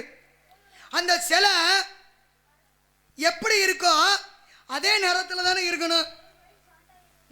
எப்படி சிலை இருந்துச்சுன்னா இப்ப செம்பளை செஞ்சா எப்படி இருக்கும்? அதனுடைய நிறம் அதுக்குன்னு ஒரு நிறம் இருக்கு. இப்ப ஒரு கல்லுல இருக்கு அப்படின்னா என்ன நிறத்துல இருக்கும்? கருப்பா இருக்கும். அதுக்கு சில பொருட்களை உபயோகப்படுத்தும். ஆனா ஒரு சிலை 6 மாசத்துக்கு ஒரு நிறமா இருக்கும், இன்னொரு 6 மாசத்துக்கு இன்னொரு நிறம் ஆகும். என்னன்னு தெரியுமா? ஒரே சிலையா இல்ல வேற பக்கத்து சிலையா? இல்ல, ஒரே சிலை. ஏன்னா ஒரே ஆலயத்துக்குள்ள ஒரே மாதிரியான 2 நிறங்களை கொண்ட சிலை இருக்கு. இல்ல, நான் அப்படி கேட்கல. ஒரே சிலை 2 நிறமா மாறும். அப்படியா? சரி, ஒரு கோயிலுக்கு போறோம் வச்சுக்கோமே. இந்த உலகத்துல, இந்த தமிழ் மண்ணுல எத்தனையோ கோயில்கள் உண்டு. உலக அரங்கே ஆச்சரியப்படுத்துற கோயில், ஏன் பெரிய கோயிலா இருக்கட்டும், இல்ல கங்கிகொண்ட சோழபுரமா இருக்கட்டும், தெல்லி நடராஜ கோயிலா இருக்கட்டும், இப்படி எத்தனை ஆலயம் உண்டு. இந்த கோயிலை யார் கட்டுவா முதல்ல? ஒரு பொதுவா அந்த காலத்துல கோவில மன்னர்கள் கட்டுவாங்க. மன்னருடைய ஆட்சி காலத்துல, மக்களுடைய வரி பணத்துல, மன்னருடைய தலைமையில ஒரு கோவில் கட்டப்படுவது தானே இயல்பு. ஆமா. இந்த மாட்டு கருதாச்சு இருக்கா உனக்கு? ஆனா இறைவனே பணிந்து இறைவனுக்காக தன் வாழ்க்கையை அர்ப்பணிக்க நம்ம பக்தர்கள் சொல்றோம். இன்னும் கொஞ்சம் அதிகமா பக்தி செலுத்தினா அவங்கள ஆண்டிங்கிறோம். ஆண்டிட்ட பொருள் உதவி இருக்குமா? ஆண்டினாலே எதுவுமே இல்லாதவர். காசு மனம் இருக்குமா? இறைவனுடைய அருளை தவிர பொருளாதவருக்கு பேர் தானே ஆண்டி. என்ன சொல்ற? பொன் பொருளோ காசு பணமோ அந்த ஆண்டிட்ட இருக்காதுல. ஆமா. ஆனால் ஒரு ஆண்டியினால் அமைக்கப்பட்ட கோபுரம் உண்டு. யாரு இங்க? ஆண்டி கட்டின கோபுரமா? ஆமா, ஆண்டி. நீங்களே சொல்லி, காசு பணம் இல்ல, பொன்பொருள் இல்ல, ஆனா ஒரு ஆண்டியினால் அமைக்கப்பட்ட ஆலயத்தின் கோபுரம். ஒரு கேள்வினா ஒரு நியாய அநியாயமா கேளுங்க. நீங்களே சொல்லிட்டீங்க. கேள்வியுடைய நியாயத்தை பத்தி நீ பேசவே கூடாது. ஏன்? நீ கேக்குறது எல்லாமே ரொம்ப நியாயமா இருக்கும். இப்ப நான் கேக்குறத விட அநியாயமா போச்சு உனக்கு. இல்ல, என்ன ஒண்ணுதானே முடிச்சிருக்கோம், இன்னும் நிறைய இருக்கு. எங்க ஆண்டி போய் எப்படிங்க கோபுரம்? ஏன் கேள்வி நியாயம் இல்ல, நீ எப்படி சொல்லுவ? ஆண்டின்ட்டீங்க. ஆண்டினா எதுவுமே இல்லாத ஆளு தானே ஆண்டி. அதத்தை நானே உன் வாயில முடிக்கிட்டேன். ஆண்டின பொன்பொருள் இருக்காது, காசு மனம் இருக்காது, இறைவனுக்கா வாழ்வதுதான் ஆண்டி. நான் அதை முன்னாடி சொல்லிட்டேன். அவர்கள்ட்ட காசு மனம் இருக்காது, ஆனா அவர்னாலே ஒரு கோவிலுக்கு கோபுரம். எங்க சிங்க அண்ணனே ஒரு கோவில் கட்டியிருக்கான். கோவில் கட்டணும்னா அவரு இல்லற வாழ்க்கையில் இருக்கக்கூடியவர். பூர்வ ஜென்மத்தில புண்ணியம் இருந்தா தானே அந்த வேலை. அது சரிதான். அவர் குருநாதரா விளங்குறாரு, நாடகத்துல பங்கேற்கிறாரு, காசு பணம் சம்பாதிக்கிறாரு. அவர் இல்லற வாழ்க்கை இருக்கக்கூடியவர். அதுல கூட ஒரு நியாயம். ஆனா நான் என்ன கேக்குறேன், இல்லற வாழ்க்கை அற்ற ஒருவன், காசு பணம் வருமானம் இல்லாத ஒருவன் கட்டுன உன்னைய சொல்லி அது இல்லைன்றார் அவரு. நீ யாரு நாடகத்துக்கு வர்றேன், காசு இருக்கா? எடுத்துக்காட்டுக்கு அங்க என்னமா போற? அந்த அண்ணன் சொன்னதை சொல்றேன் நான். ஆனா இவர் சொல்றது ஒரு ஆண்டி கோபுரம் கட்டி இருக்காரு. சரி, கோபுரம்னா நீங்க சொல்ற மாதிரியே மன்னர்கள் செல்வேந்தர்கள் தானே கோபுரம் கட்ட முடியும். கேக்குறேன். ஆமா. சித்தர்னா எத்தனை சித்தர்? 18 சித்தர்கள் இருக்காங்க. அதுக்கு மேற்கொண்ட சித்தர்களும் இருக்காங்க. இதை நம்ம வகைப்படுத்துறோம். நான் சொல்றேன், ஒரு கோவில், ரொம்ப முக்கியமான கோவில், அந்த கோவிலுடைய கோபுரத்தை ஒரு பெண் சித்தர் கட்டியிருக்காங்க. பொம்பளை கட்டின கோபுரம் எது சொல்லுங்க பாரு. திரும்பவும் சொல்றேன், ஒரு கேள்விக்கு இன்னொரு கேள்வி பதிலாகாது. நான் ஆண்டி கட்டா உடனே சித்தர், அப்ப நான் பக்தர் கட்டா ஒரு முக்தர்ன்பியா? ஆண்கள் கோபுரம் கட்டினதா நிறைய கதைகள்லாம் உண்டு, விசித்திரம் உண்டு. அத நான் கேட்கவே இல்லை. நீங்க கேட்டதா ஆண்டி. ஆண்கள் தான் எல்லா செல்வம் பிறந்திய ஆண்கள் தான், மன்னர்கள் ஆண்கள் தான். ஆண் கட்டின கோபுரம் நான் கேட்கவே இல்லை. ஒரு இல்லற வாழ்க்கையை வெறுத்த எந்த ஒரு பொருளாதாரமும் அற்ற ஒரு ஆண்டியினால் அமைக்கப்பட்ட. நானும் சொல்றேன் இப்படி வகை இருக்கலாம். ஆனா ஒரு பெண்ணு கட்டின கோபுரம் எந்த கோபுரம்? இப்ப ஆண் கட்டின கோபுரம், ஆண்டி கட்டின கோபுரம்னா திருச்செந்தூர். திருச்செந்தூரிலே 18ஆம் நூற்றாண்டிலே தேசிகமூர்த்தி சுவாமி அப்படின்னு ஒருத்தர். இன்னைக்கு திருச்செந்தூர்ல ஒரே ஒரு கோபுரம் தான் இருக்கு. ஏன்னா திருச்செந்தூரில் இருக்கக்கூடிய செந்தில் ஆண்டவர் கிழக்கு நோக்கி கடலை நோக்கி தான் பார்க்கிறார். அப்ப அது கடல் பகுதின்றதுனால, அதுவும் கடல் வாசல் கோவில் அப்படின்றது அமைப்பு கொண்டு வர்றதுன்றது சாதாரண விஷயம் கிடையாது. அப்ப கிழக்கு நோக்கி பார்க்கக்கூடிய செந்தில் ஆண்டவர் கடல் மட்டத்திலிருந்து 15 அடி தாழ்ந்துதான் அந்த கருவறை இருக்கா. தரை மட்டத்திலிருந்து 10 அடி தாழ்ந்துதான் அந்த கருவறை இருக்கா. அப்ப 18ஆம் நூற்றாண்டிலே கோபுரம் கட்டணும் அப்படின்ற எண்ணத்தோடு திருவாவடுதுறை தேசிகமூர்த்தி சுவாமிகள் என்ன பண்ணார்? ஆண்டி எதுவுமே இல்லை, அவர் சாமியார் என்ன பண்ணாரு? முருகன் சொல்லுக்கிழங்க தன்னால் என்ற தனக்கு கொடுக்கிற ஆளுகட்ட வாங்கி அந்த கோபுரத்தை கட்டினார். அதுக்கு மேல முருகன் ஒரு யோசனை சொன்னார். என்ன யோசனை? இன்றைக்கும் திருச்செந்தூரில் இருக்கக்கூடிய விநாயகருக்கு தூண்டிகை விநாயகர்னு சொல்லி பேர். அந்த விநாயகர்கிட்ட போய் இந்த கோபுரம் கட்டுறதுக்கு வேலை பார்க்கக்கூடியவங்களுக்கு பன்னீர் இலையிலே விபூதியை மடிச்சு கொடு. அந்த விபூதியை அந்த தூண்டிகை விநாயகரை தாண்டி போய் திறந்து பார்க்கணும். அப்படி திறந்து பார்த்தா யார் யார் என்னென்ன வேலை பார்த்தாங்களோ அவங்களுடைய உழைப்புக்கு தகுதியான ஊதியம் அந்த பன்னீர் இலை விபூதியும் மாறி இருக்கும் அப்படின்னு சொல்லி கொடுத்துடுறார். அப்ப முருகனுடைய சொல்லை கேட்டு அவர் அதே மாதிரி வந்து வேலை பார்க்கக்கூடியவங்களுக்கு பூரா பன்னீர் இலையிலே விபூதி மடிச்சு கொடுத்தார். விநாயகரை தாண்டோன்னு அது பொருளாகவும் அவங்களுக்கு வந்து சேர வேண்டிய ஊதியம் சேர்ந்துரும். இதுதான் வழக்கமாக நடக்குது. அப்ப திடீர்னு அதுவும் நடக்காம போச்சு. அப்படி நடக்காம போகும்போது இன்னைக்கு திருச்செந்தூருக்கு பக்கத்துல காயல்பட்டினம் அப்படின்னு ஒரு ஊர் இருக்கு. அந்த ஊருக்கு போய் ஒரு உப்பு வியாபாரிகிட்ட முருகனுடைய சொல்லுக்கிழங்க ஒரு மூட்டை உப்பை வாங்கிட்டு வந்தாராம். வாங்கிட்டு வந்து திருச்செந்தூர்ல பார்க்கும்போது உப்பா இருந்தது வைரமா மாறிடுச்சான். இப்படி முருகனுடைய அருளாலே ஒரு ஆண்டியார் கிட்டத்தட்ட 137 அடி உயரம் திருச்செந்தூர் கோபுரம், மேற்கு கோபுரம் 137 அடி உயரம், 9 நிலைகள் உள்ள கோபுரத்தை கட்டியவர் யாரு அப்படின்னா தேசிகமூர்த்தி சுவாமிகள். ஆனா அந்த கோபுரத்து வழியா இன்னைக்கு நம்ம போக முடியுதா? போக முடியாது, மூடிதான் இருக்கும். மேற்கு வாயில் வழியாக நம்ம போக முடியாது. என்ன காரணம்னு கேட்டீங்கன்னா அந்த பக்கத்துல தான் கோபுரம் கட்ட வாய்ப்பு இருந்திருக்கு. ஆனா அந்த மேற்கு வாயிலிருந்து சாமி இருக்க இடத்தை பார்த்தா மிகவும் கீழே இருக்கா சாமி கருவறை. எப்பவுமே ஒரு கோவில்ல தலைவாசல் ஏறி போகும்போது சாமி தான் உயரமான நிலையில் இருக்கும். அப்ப கட்டப்பட்ட இந்த கோபுரத்தினுடைய அமைப்பு என்ன அப்படின்னா சாமி முருகே கீழே இருக்க மாதிரி, இந்த கோபுரத்துடைய அமைப்பு மேலே இருக்க மாதிரி இருக்கு. அதனால இது ஆகம்ப விதிமுறைக்கு உட்பட்டது கிடையாது அப்படின்னு சொல்லி அந்த மேற்கு கோபுரத்தை இன்னைக்கும் மூடிதான் வச்சிருப்பாங்க. ஒரே ஒரு நாள் கொஞ்ச நேரம் மட்டும்தான் அந்த மேற்கு கோபுரம் திறக்கும். எனக்கு தெரியுமா, சூரசம்ஹாரம் நடக்குது இல்லையா, அடுத்து திருக்கல்யாணம் நடக்கும்ல தெய்வ யானைக்கு முருகனுக்கும்.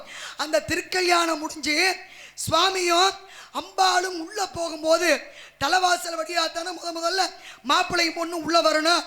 அதனால சற்று நேரம் மட்டும் அந்த கோபுரத்துடைய வாசலை திறந்து வைப்பாங்க. அப்படி ஆண்டி கட்டின கோபுரம் எது அப்படின்னா அது திருச்செந்தூரில் இருக்கக்கூடிய மேற்கு கோபுரம். கட்டினவர் தேசிகமூர்த்தி சுவாமி. இன்றைக்கும் அவருடைய ஜீவ சமாதி திருச்செந்தூருக்கு பக்கத்தில் ஸ்ரீ வைகுந்தம் என்று சொல்லக்கூடிய அந்த போற வழியில இருக்கக்கூடிய ஆழ்வார் தோப்பு அப்படின்ற இடத்துல காந்தீஸ்வரர் என்று சொல்லக்கூடிய சிவன் ஆலயத்தில் அவருடைய ஜீவ சமாதி இருக்கு. இதுதான் நீங்க கேட்டு கட்டினவர் எப்ப கட்டினாரு, எப்படி கட்டினாரு, இப்ப அவருடைய ஜீவ சமாதி எங்க இருக்கு எல்லாம் சொல்லியிருக்கேன். ஒரு எதிராளியாக இருந்தாலும் கூட நன்றி நன்றி தீ வாங்கி கொடுத்து என்னை அவ்வளவு தூரம் உற்சாகப்படுத்தினவர் அவரு. ஆனா அவர் எனக்கு எதிராக இப்படி திரும்புறாரு, திருப்பி இருக்க இல்ல அப்படி இல்ல, சில விஷயங்கள் அப்படின்றது ரொம்ப முக்கியம். எதிராளியா இருந்தாலுமே ஒரே விஷயம், எத்தனையோ கோபுரம்லாம் இருக்கு, ஆனா ஆண்டி கட்டு நம்ம கண்ணால பாக்குறோம். திருச்செந்தூர் நம்ம போகாத ஊர்ல, ஆனா அங்க இப்படி ஒரு விஷயம் இருக்கு அப்படின்றத வந்து சொல்லும் போதுதானே புரியும். ஒரு கேள்வியை எப்படி கேட்கணும் அப்படின்னு உண்மையில வந்த போதில் எனக்கு தெரியாது. ஏதாச்சும் பட்டு பட்டு பட்டுன்னு பேசி கேட்கறது பழக்கமா இருக்கும். ஆனா ஒரு கேள்வியை எப்படி வகைப்படுத்த, எதிராளியை எப்படி கொண்டு போய் அவங்கள கொலப்படுறது அப்படின்னு நான் கத்துக்கிட்டது சிவரஞ்சனி உங்கள்ட்ட தான். ஞாபகம் இருக்கான்னு தெரியல உங்களுக்கு, 2009 நான் 9வது படிச்சுக்கிட்டு இருந்தேன். முழு பரீட்சைக்கு நடந்துகிட்டு இருக்கு. நான் காரில் வந்து நாடாடுறேன். காளையர்கள் பக்கத்தில் அம்மா சிவரஞ்சனியில் தான் வள்ளி. இப்போ மேடைக்கு ஒரு 10 பேரை கூட்டியார, நான் ஒரு 10 பேரை கூட்டியாடுறது. அந்த மாதிரி ஒரு சூழல்ல மேடையில் என்ன நல்ல ஞாபகம் இருக்கு. இத்தனைக்கும் அந்த கதை எனக்கு தெரியும். சுந்தரமூர்த்தி நான் கதை முழுசா படிச்சிருந்தேன். ஆனா நீ கேட்ட கேள்வி இன்னும் எனக்கு பச்சை மரத்தை ஆணிடிச்ச மாதிரி நல்ல நினைவு. பக்தனுக்காக பக்தனின் கண்ணையே குருடாக்குனாரு யாரு அப்படின்னு கேட்டேன். நானும் எங்கெங்கே தேடி பார்க்கிறேன், கதை தெரியல. எங்க அப்பா கண்ணை காட்டி இப்படிங்கிறாரு. நீ படிச்சிருக்கடா, உனக்கு தெரியும்டா, எனக்கு ஒன்றும் புரியல. சரி இப்படி கேட்டுவிட்டாங்களே இந்த அம்மா பதிலே சொல்லக்கூடாது அப்படி வீம்புக்கு நான் என்ன கேட்கிறேன், எங்க கௌரவர்கள் 100 பேரை சொல்லுமா, ஏன்னா அது 100 பேர் யார் அதிகமாக படிக்க போறா அப்படின்னு கேட்டுட்டேன். 2 பிரச்சனை ஆகி பஞ்சாயத்து பண்ணி பிரிச்சு வச்சுட்டாங்க. ஆனா உள்ள வந்ததுக்கப்புறம் எங்க அப்பா திட்டினார், இங்க வாடா, உனக்கு அந்த அம்மாவுக்கு சண்டையாவே இருக்கட்டும், ஆனால் அந்த அம்மா கேட்ட கேள்வி நீ உன்னுடைய திறமையை ஊக்குவிக்கிற மாதிரி. சுந்தரமூர்த்தி கதை படிச்சிருக்கீங்களா? அந்த கதையில ஆமா எனக்கு சுந்தரமூர்த்தி சொன்னதுக்கு அப்புறம் தான் எனக்கு ஞாபகம் வந்துச்சு, ஆக இந்த கேள்விக்கு இந்த பதில் சொல்லி இருக்கணுமேனு. அப்ப ஒரு நமக்கு தெரிஞ்ச கதையாவே இருந்தாலும் கூட அதை கேள்வியை எப்படி கொண்டு வரணும் அப்படின்னு கத்துக்கிட்டது உண்மையிலே மனசார சொல்றேன், அது சிவரஞ்சனி அவர்கள்ட்ட இருந்து மட்டும்தான். இல்லைன்னா முன்னால ஒட்டத்தனை குட்டையில இருந்த மாதிரி பெருமை இல்லை, எனக்கு உன்னை பிடிக்காது, அதே ஒரு விஷயம். இப்ப இல்ல, நான் ஜாகிர வரைக்கும் உன்னை எல்லாம் கண்டாவே எனக்கு என்ன சொல்றாருன்னா, கேள்வியை குழப்பி விட்டு கேள்வி நமக்கு தெரிஞ்ச விஷயமா இருக்கட்டும். இத்தனைக்கு அந்த கதை எனக்கு தெரியுத. ஆனா பக்தனுக்காக பக்தனி, வெறுமனே பக்தன் கண்ணை கூடாக்குனது யாரு அப்படின்னா ஞாபகம் வந்துடும். பக்தனுக்காக பக்தனின் கண்ணை அப்படின்னா என்ன, பறவை நாச்சியாரும் சிவனுடைய பக்தர் தான். அந்த பக்தனுக்காக இதெல்லாம் வேணாம், இப்படி பேச்செல்லாம் தேவையில்லை. மனதார விஷயம் சொல்லுங்க. நீங்க உங்க பாராட்டு எனக்கு வேணாம். இது பாராட்டுல இல்ல, உன்னை அப்படியே பாராட்டி உன்னை தலையில தூக்கி வச்சு உனக்கு மேலூர் பஸ் ஸ்டாண்ட் உனக்கு பாராட்டுல எடுக்க போறாங்க.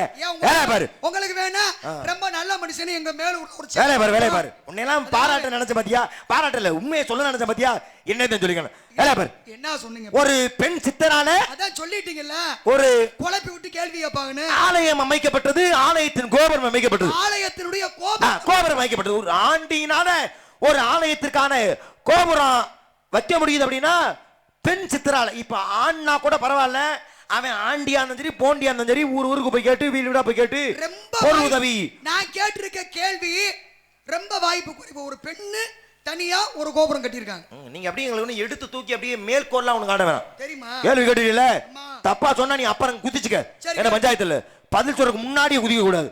இப்போ ஒரு ஆண்னால கூட அது முடியும், ஒரு ஆண்டியா இருந்தா கூட பொருள் சேர்க்க முடியும். ஆனா ஒரு பெண்ணு போய் கேட்டா அது அந்த காலத்தில் நடக்க விஷயம். பெண்லாம் வெளியிலே வரக்கூடாதுன்ற ஒரு காலகட்டம் இருந்த அந்த காலகட்டத்தில் ஒரு பெண்ணால் ஒரு சிறப்பு நடந்தது. எங்க? திருவண்ணாமலை சிவனுக்கான நெருப்புக்கான பஞ்ச பூத ஸ்தலத்திலே ஒரு ஸ்தலம், நெருப்புக்கான ஸ்தலமா பார்க்கக்கூடிய அந்த திருவண்ணாமலையிலே இருக்கக்கூடிய அருணாச்சலேஸ்வர ஆலயம் மன்னன் கட்ட அவர் கட்ட முடிந்த அவனால வடக்கு கோபுரத்தை மட்டும் எழுப்ப முடியல. அதோடைய 12 அடுக்குகள்ல 7 அடுக்கு முடிச்சாச்சு, மீதம் உள்ள 5 அடுக்க முடிக்க முடியல, தடங்களால கட்ட முடியாத சூழ்நிலை. அதை பார்த்த ஒரு பெண், அந்த பெண்ணாகவே அந்த அம்மா இருந்தாலும் கூட அந்த அம்மாவுக்கு ஒரு ஆசை, நம்மளுடைய எண்ணத்தால இந்த கோபுரம் கட்டப்பட வேண்டும் அப்படின்னு ஒரு ஆசைப்பட்டு என்ன பண்ண, இம்பெருமான் ஈசனை வேண்ட. அந்த ஈசன் அசரியா சொல்றாரு, வாமா நீ பொருள் உதவி தானே ஆசைப்படுற, ஒன்றும் பிரச்சனை இல்லை, எல்லாரும் வேலைக்கு கூட்டி வா. வேலை முடிந்த பிறகு நீ அங்கே அந்த அம்மாவுக்கு என்ன சொல்றாரு, விபூதியை மட்டும் வழங்கு என்று சொன்ன உடனே இந்த அம்மாவுக்கு ஆச்சரியம். யாராச்சும் கோயில் கட்டுறதுக்கு இந்த விபூதியை மட்டும் வாங்கிக்கிட்டு யாராவது கட்டுவாங்களா அப்படின்னு சிவன் மீது நம்பிக்கையற்ற தன்மையாக மாறினார் அந்த பெண்மணி. வழி இல்லை, வேலைக்கு ஆளு கூட்டியார கோபுரம் கட்ட திருப்பி அனுப்பிவிட்டா மறுநாள் யாரு வேலைக்கு வரமாட்டாங்கன்னு இந்த அம்மா நினைச்சாலும் கூட மீண்டும் அனைவருமே வேலைக்கு வந்தாங்க. இந்த அம்மாக்கு ஆச்சரியம், ஒரு விபூதிக்காகவா அனைவருமே வேலைக்கு வர்றாங்க அப்படின்னு ஆச்சரியத்தோடு அந்த ஆலயம் அந்த கோபுரம் கட்டி முடித்த பிறகு அந்த அம்மா ஒவ்வொருத்தையும் கேட்டாங்களாம், எப்படி வந்தீங்கன்னு. அதை நீங்க சரியா வேலைக்கான கூலியை கொடுத்துட்டீங்களேமா என்று சொன்னாராம். காரணம் என்ன? இவள் கொடுத்த அத்தனை விபூதி பொட்டலங்களுமே அந்த வேலைக்கான கூலியாக எம்பெருமான் ஈசன் மாற்றி கொடுத்தாராம். யாருக்காக? ஒரு பெண்ணாக இருந்தாலும் ஒரு சித்தனாக இருந்து தனி மனித முயற்சியோடு அந்த கோபுரத்தை, எந்த கோபுரத்தை? திருவண்ணாமலை கிரியிலே, திருவண்ணாமலை என்று சொல்லக்கூடிய ஸ்தலத்திலே அந்த அருணாச்சலேஸ்வரர் ஆலயத்தில் உள்ள வடக்கு கோபுரத்தை கட்ட உதவிய ஒரு மிக சிறந்த பெண்மணியினால உருவானது ஒரு மிகப்பெரிய சிறப்பு.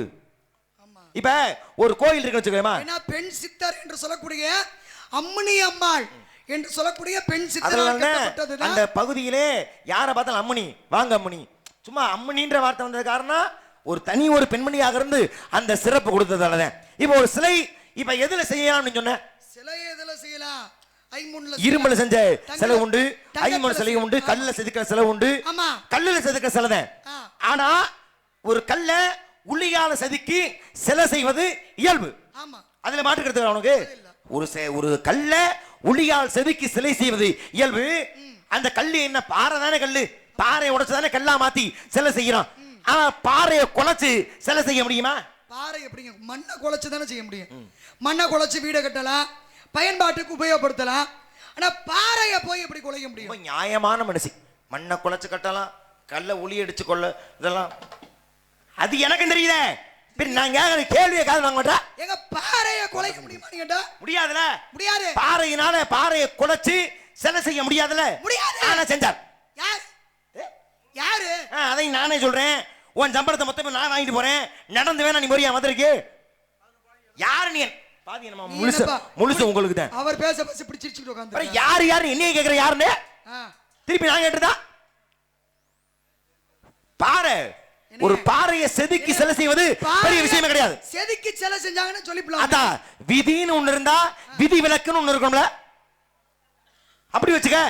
பாறையை போய் குலைக்க முடியுமா? எப்படி கல்ல குலைக்க முடியும்? அட முடியாதுன்னு நானே சொல்றேன். அப்ப நீ என்ன நியாயம் பேசுற? அதுதான் நடக்காதுன்னு நான் சொல்லிட்டேனே. சரி, நடக்காத ஒன்றை நடத்தி காட்டினா தானே அது சிறப்பு இங்க ஏற்படும். சரி, ஐம்பொன்னுல சிலை செய்யலாம்.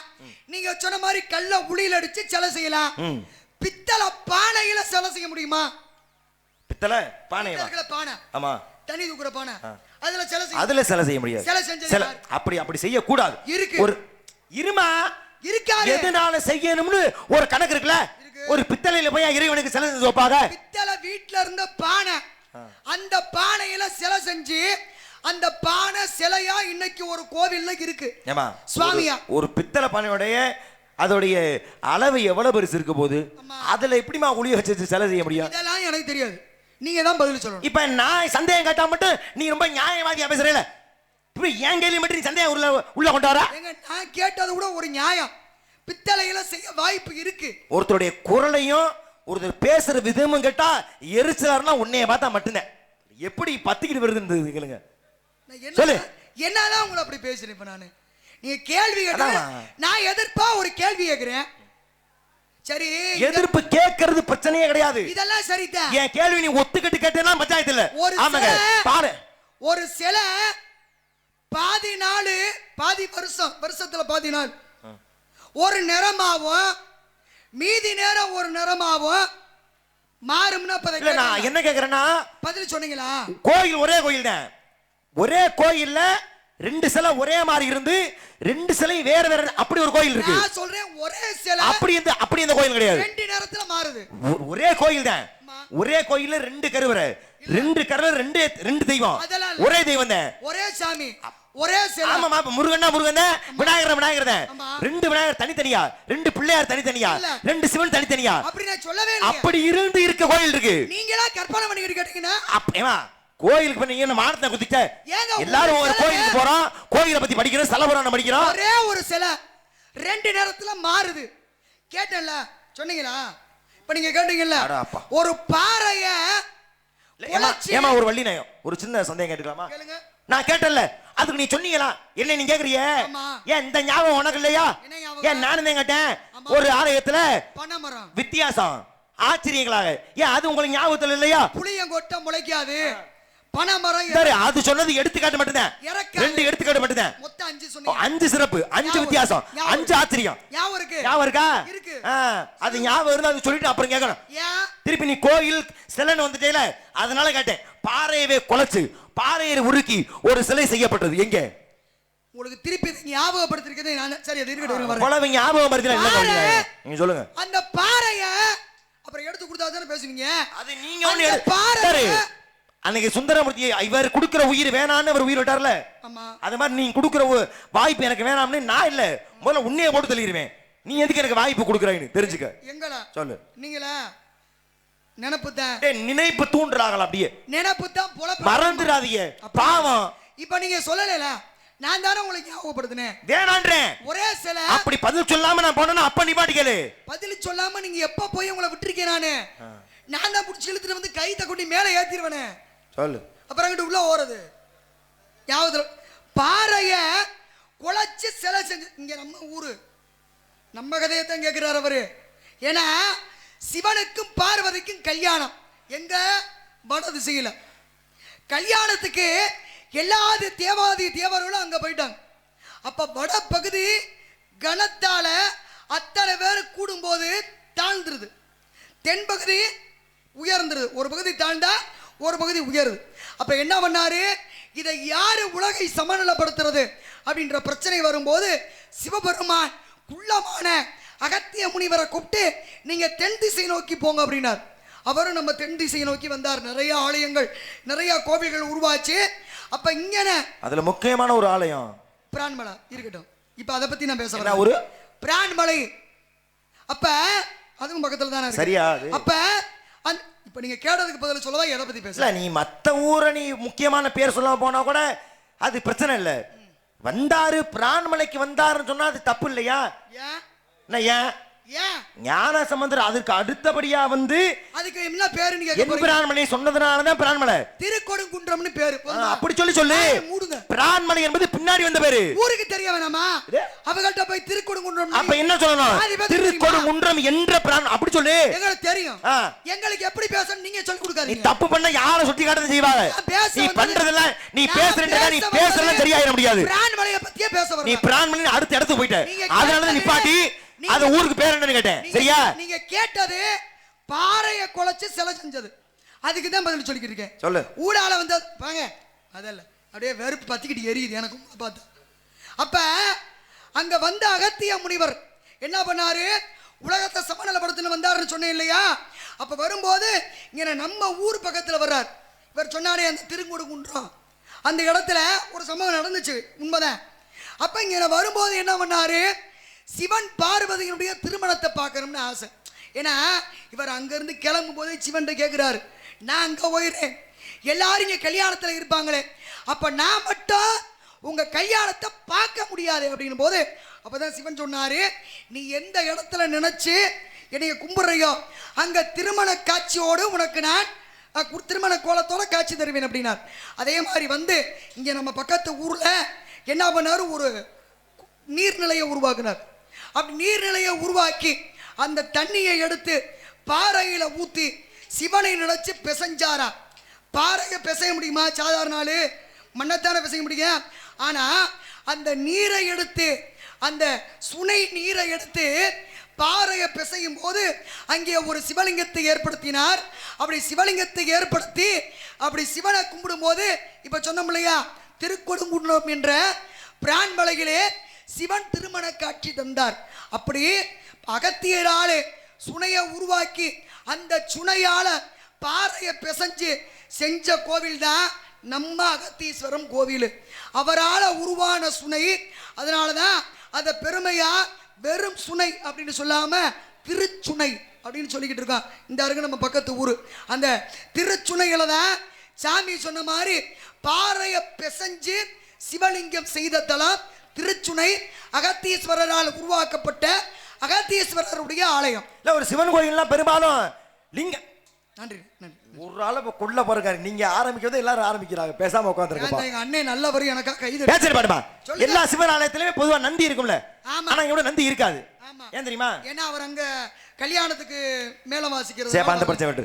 அப்ப ஒவ்வொரு ஆலயத்திற்குமான சிறப்பு ஒன்றொன்று இருக்கும் பொழுது பித்தளை பாத்திரத்துல வர்றமா சொல்லுங்க.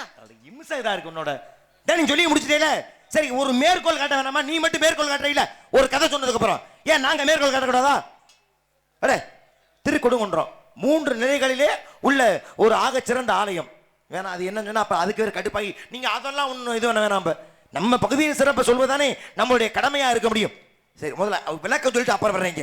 ஏன்னா மொத்தமா தேவாரம் பாடப்பட்ட ஸ்தலங்கள்னா மொத்தம் 274 உண்டு. மொத்தமா தேவாரம் பாடப்பட்டது. அதுல இந்த பாண்டி நாட்டுல பாடப்பட்ட ஸ்தலங்கள்னா அது மொத்தம் 14 ஸ்தலங்கள் பாண்டி நாட்டுல தேவாரம் பாடப்பட்ட ஸ்தலங்கள். அதுல 9வது ஸ்தலம் திருவாடன.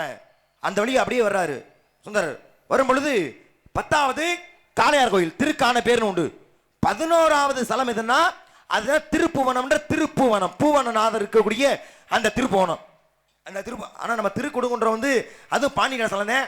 ஆனா அது 3ஓ 4ஓ எனக்கு சரியா அது மட்டும் நினைவு மறந்து போச்சு. அது ஒன்றும் தப்பு இல்லை. திருக்கொடுங்குன்றமும் நம்ம பிரான்மலையும் ஒரு தேவார பாடப்பட்ட ஸ்தலம் 3 4 நினைக்கிறேன். அப்ப அந்த 11வது திருப்புவனமாகப்பட்ட அந்த ஸ்தலத்துல ஒரு பெண்மணி இருக்கிறார். அவ பேரு பொன்னையாள்னு பேரு.